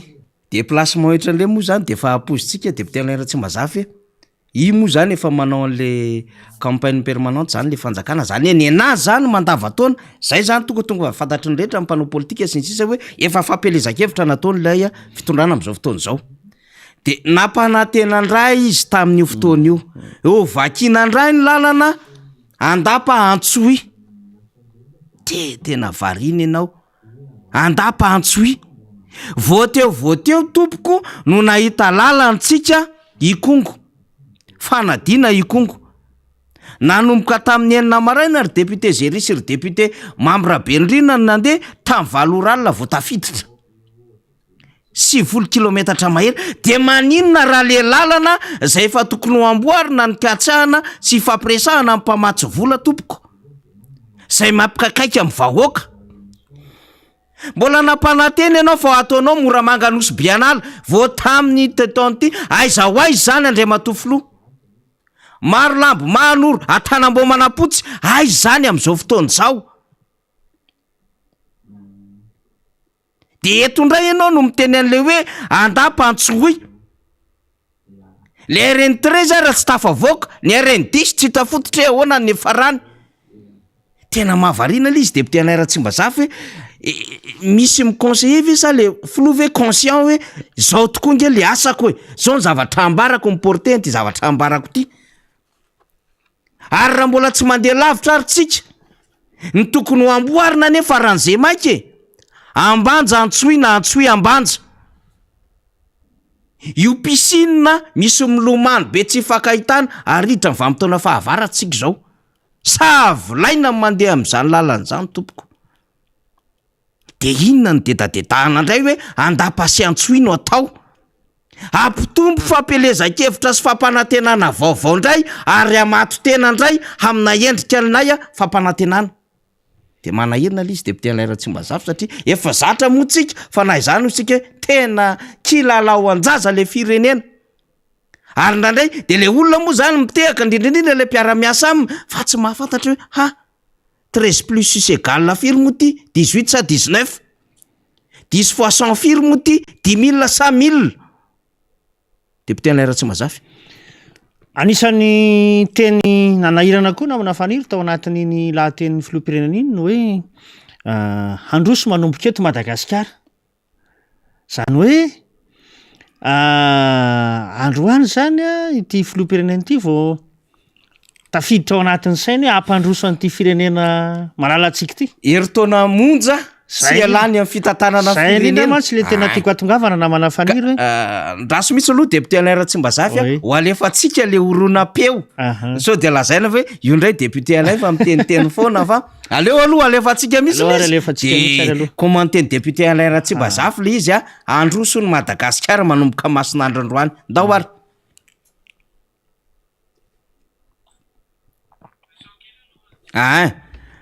le vidéo le mimba le tany anany iny le tao darainy iny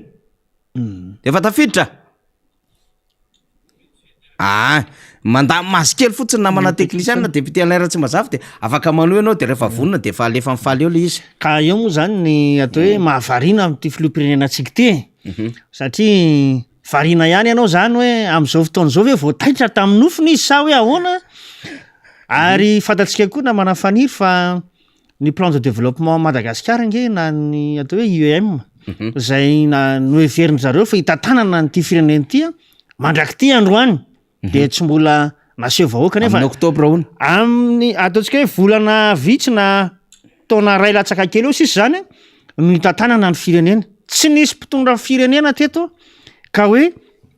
efa marana mandat zay vao andeha hitondra an'izany hoe pakady na plan de développement ho an'ny firenena zay tantanany zany zay zany no ahitantsika hoe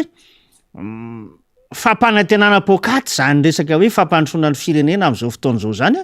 fa de aleo aloha ho hitantsika mihitsy zay sirentsika zay teny nambarany Flora Joel zay ahafahantsika mahita sy mandre fa tsy mamorona akory zay fa izy mihitsy ny nanambara amitsika zany de angatahana ny teknisianina mba anefa n'izay orona tsara zay fa dia manomboka amin'ny masinandro androany tsy maintsy mandroso Madagasikara mandroso ny aty amin'ny faritra avaratra ary tsy maintsy mandroso koa eto zaraina misaotra tompokla arak'izay hitatsy retsika zay de manomboka amin'ny masinandro androany ozy izy de tsy maintsy mandroso Madagasikara efa fotoana ataontsika hoe lavalava zay ny tantanan'izay raha nanomboka tany amin'ny tetezamita mbola nitondra tam'ty fotoana ity zany zay ataontsika hoe mandat anankiray ty efa taona zay ny lasa aiza ho aiza lay tena fampanantenanao n'lay hoe fampandrosoana ny firenena malagasy fa vao maika mitotongana trany ary ny fanehoana sesilany an'ty fampanantenana ny vahoaka ty dia ataontsika hoe mampanonofo fotsiny fa tsy mitondra makany amin'ny fanatanterahana raha ny zavatra hita am'izao fotoana zao raha jerevantsika tokoa mantsy ny atao hoe iendrika ny fampanantenana azy ao nataon'izao filoha zao de tsika ihany no itsara hoe aiza ho aiza ny vita ary marobe ny fampanantenana zay tsy tafototra am'izao fotoana zao aiza ny fanatanterahana azy reto koa namana faniry no hoe amin'ny volana oktobra no aseho apahabe maso izany plan de développement zany na ny IEM zany any amin'ny farapara ny volana oktobra no any raha hitondra firenena ve tsika de tapitra mandatsika vao mitondra mipagady hitantanana n'lay firenena aiza no ahitantsika an'izany hoe fampandrosoana zany raha izany ny fomba fiasa ary ho hita eo moa zany am'izay vanim-potoana anehoana nyo IEM mampahabe maso hoe maro ve na isy ve ireo mpamatsy vola resy lahatra am'izany programme zany satria ny zavatra hita ngeto Madagasikara am'izao fotoana zao de ny any famatsim-bola mandeha eto amintsika de ireo famatsim-bola zay mitodika amin'ny lafiny sosialy fa ny amin'ny lafiny fotodrafitrasa dia mametraka ia ireo mpamatsy vola zany amin'ny lafim-pitantanany eto amintsika ary indrindra ihany koa am'izay le lafiny hoe fanatosahana vola ka ho tantanany zao fitondram-panjakana misy zao ka eo zany tsika dia ho hitatsika eo zay le hoe atraiza ny fitondrany ty fitondram-panjakana ty an'izay tetikasy zay na zay plan zay entina ampandrosoana nyty firenena ty zany fa mampanonofo raha mbola raha am'izao fotoana zao vao taitra le filoham-pirenena hoe masinandro androany ampandrosoantsika ty firenena ty fa naninona izy zany nanao inona atao anatin'izay efa taona lasa zay akoa tsy nanenetro zay fa lasa ankary depute Alaina Tsimbazafy efa taona no tokony nanaovanjavatra be de ny herintaona ambony zany efa karazany fametrapetrahana fotsiny fa raha izao vao ndeha hiazakazaka anao présentation PM anao hoe tena ampandroso amin'ny Madagasikara sy ny faritra avara reo vahoaka reo nge tonga sainy ary zay le izy io zany dia ho ampangainy nataony le fitondrana rehefa kelikely eo ary mamita tena satria ny vahoaka tomina tirena mpiasa mpanjakana sy ny sisa be da be ny fanio-kevitra maro samihafa tonga any toerana daholo tany toerana reo mpikatrika ny governemanta sy mimpanara-diso zao fikambanana rehetrarehetra zao nefa any alavitra be any le zavatra atao de variana sy talanjana ihany tsika fozy nefa efika sy ny hoe zay hoe mba aotsiko zay le seseho hoe ok zay le zavatra tena anaovana lanonam-be zay mba tokony hipetrako anatina fitsitsiana ihany ho amin'ny tena tombontsom-bahoaka amarana anazy deputé Alain Ratsimbazafa satria efa lasa de lasa ny fotoana ianao anatin'le comité technique mixte mikasika indrindra le concertation nationale mety misy azo ambara ve hoe aiza ho aiza mifanomananareo le CTM zany na comité technique mixte am'ty vaovao lehibe ty satria miandry ny vahoaka am'izao fotoana zao arak'izay efa mifanomena zany hoe efa hiroso tsikelikely any tsika io. Misaotra betsaka anao na amina faniry nampatsiahany zay satria marina tokoa zay nisy moa ny ataontsika hoe ny fanentanana tamin'ny alalan'ny onjam-peo rehetra ary koa ny fahitalavitra ho antsika vahoaka malagasy ny mpisehatra ara-politika ireo fiarahamonim-pirenena ny amin'ny hoe fotoana zany handraisany tompony andraikitra eo anivon'ny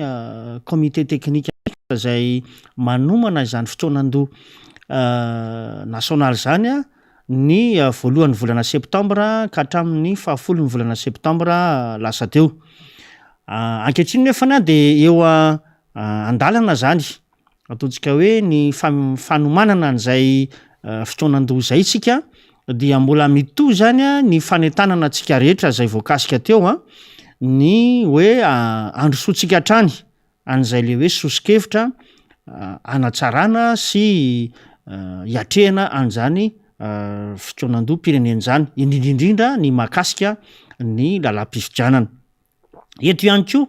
no hitondrana ny fisaorana sy fakasitrahana ho antsika zay nitondra n'izany sosikevitra zany satria marobe ny antso-tariby voaray sy ny sosikevitra zay voaray ary indrindra ihany koa tamin'ny alalan'ny mailaka izay nandefasantsika zany am'ireo sosikevitra ireo. Eto moa dia isaorantsika eto toerana ary marobe ihany koa namana faniry ireo namana sy ataontsika hoe tia tandrazana avy any ampitan-dranomasina ihany koa zany mitondra ny sosikeviny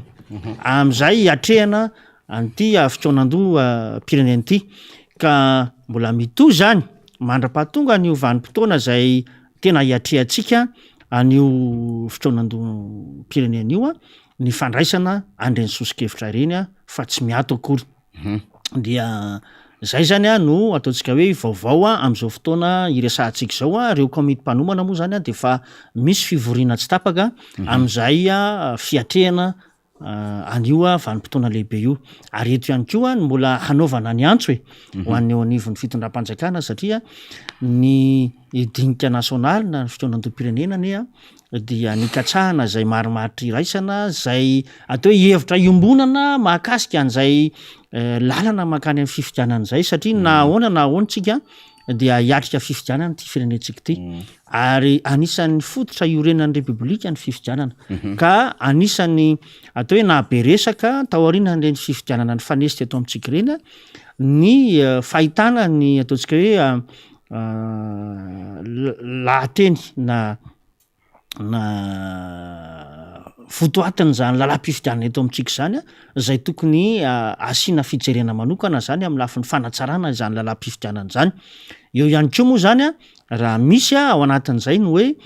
fijerena ny lafin'ny raharam-pirenena amin'ny ankapobeny de ataoko fa tsy hotsiny satria fotoan-dehibe zany ahitana hoe solotena isaky ny faritra ary ny ihany koa reo mpisehatra ara-politika sy ny fiarahamonim-pirenena zay indrindrindrindra reo fiarahamonim-pirenena zay misehatra am'izay lafiny fifidianana izay. Koa mbola mito zany izay fandraisana ny sosikevitra avy amintsika tsirairay avy zay de anehoana ny fankasitrahana ho antsika rehetra zay efa nitondra ny sosikevitra sy ny mbola hitondra sosikevitra amin'ity herinandro ho avy ity indray. Mipetraka eo amin'ny toerany olona liana zany deputé Alain Ratsimbazafa hoisy tsy maintsy isy ary ho avy ve ny fikonan-doha-pirenena? tsy maintsy isy ny fitoanandoam-pirenena ary tsy membotra amin'ny efadingany efa natao ireo tompona andraikitra mpanomana amin'izao fotoana izao ary fantatsika ihany koa fa ny rafitra misy eto amin'ny fanjakana toy ny CFM efa nanao antsoava manoloana an'izy io ihany koa ny rafitra ara-piangonana na ny ara-pinoana ny FFKM dia efa nanao antsoava amin'ny fifampiresahana sy ny fanatonana eo amin'ny mpisehatra ara-politika ny indrindra eto Madagasikara ary tsy ireo ihany fa marobe ny antso zay na ny Union Européenne ara dia hitantsika ireny ny fanamarihana sy antso izay nataony hoe ilaina no mifampiresaka ary ilaina ny fitoanan-doha mba ahafahana mamahan'ireo AIA rehetra misy manodidina an'izay fifidianana izay ary tsara ihany ny mampatsiana manafaniry fa ny mahatonga atsika ange amin'izao fotoana izao mitodika makany amin'izay fitoanan-doam-pirenena izay dia mba nielana ao anatin'ny atsotsika hoe savorovoro amin'ny sehatra fifidianana mba isy zany ny fomba fijeriombonana mahakasika an'izay na mialoha na ny mandritra na ny aoriana ny fifidianana ka atao ngamba fa hoe haman'ireo olana ara-politika misy eto Madagasikara ny firosoantsika ao anatin'izay fitoanan-doam-pirenena izay sady mamarantsika diputela eto ngamba ho an'ny distrika Antananarivo Atsimondrano manokana dia tsara ny mampafantatra zany ho antsika ny amin'ny commune tsirairay avy ihany fa misy le ataontsika hoe siady zay tantanany solombavam-bahoaka eto Atsimondrano moa zany dia misy ny solombavam-bahoaka anankiroa voafidy dia isy zany ny tetikasa anankiroa zay ho tanterahana amin'ity taona ity ao ny resaka fitaovam-pamokarana ary eo ihany koa ny fijerena manokana amin'ny sehatra ny fandriam-pahalemana ka io fijerena manokana ny sehatra ny fandriam-pahalemana io ngamba no asiko teny kely satria antsoroako manokana moa zany ny fanapariahana an'izay fitaovana amin'ny sehatra ny hoe fandriam-pahalemana izay dia ny hanomezana ny commune rehetra eto amin'ny distrika Antananarivo Atsimondrano izay commune misa 420 isitraka ny atsotsika hoe jiro lampe solaire zany izy io zay miaraka amin'ny andrin-jiro manodidina ny 700 eo zany no ezahana ho tsinjaraina amin'ny commune 420 ka volana vitsy sisa dia efa hanomboka zany fametrahana an'izany fotodrafitrasy zany ka efa manaitra sady an'ireo tompona andraikitra toy ny ben'ny tanàna sy ireo mpiara-miasa aminy mba hijery sady zany amin'le hoe aiza ho aiza ny toerana mety sy mendrika ametrahana an'izany fotodrafitrasy zany satria fantatsika tsara fa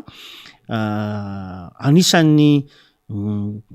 miady amin'izay hoe sehatra ny tsy fandriam-pahalemana izay tsika ary mirongatra moa zany tsy fandriam-pahalemana izay eto faritra Atsimondrano dia tsy mikely soroka ny tenanay mitady any vahaolana hifanampiana amintsika vahoaka mba hisorohana an'izany tsy fandriam-pahalemana izany ny asan-dahalo sy ny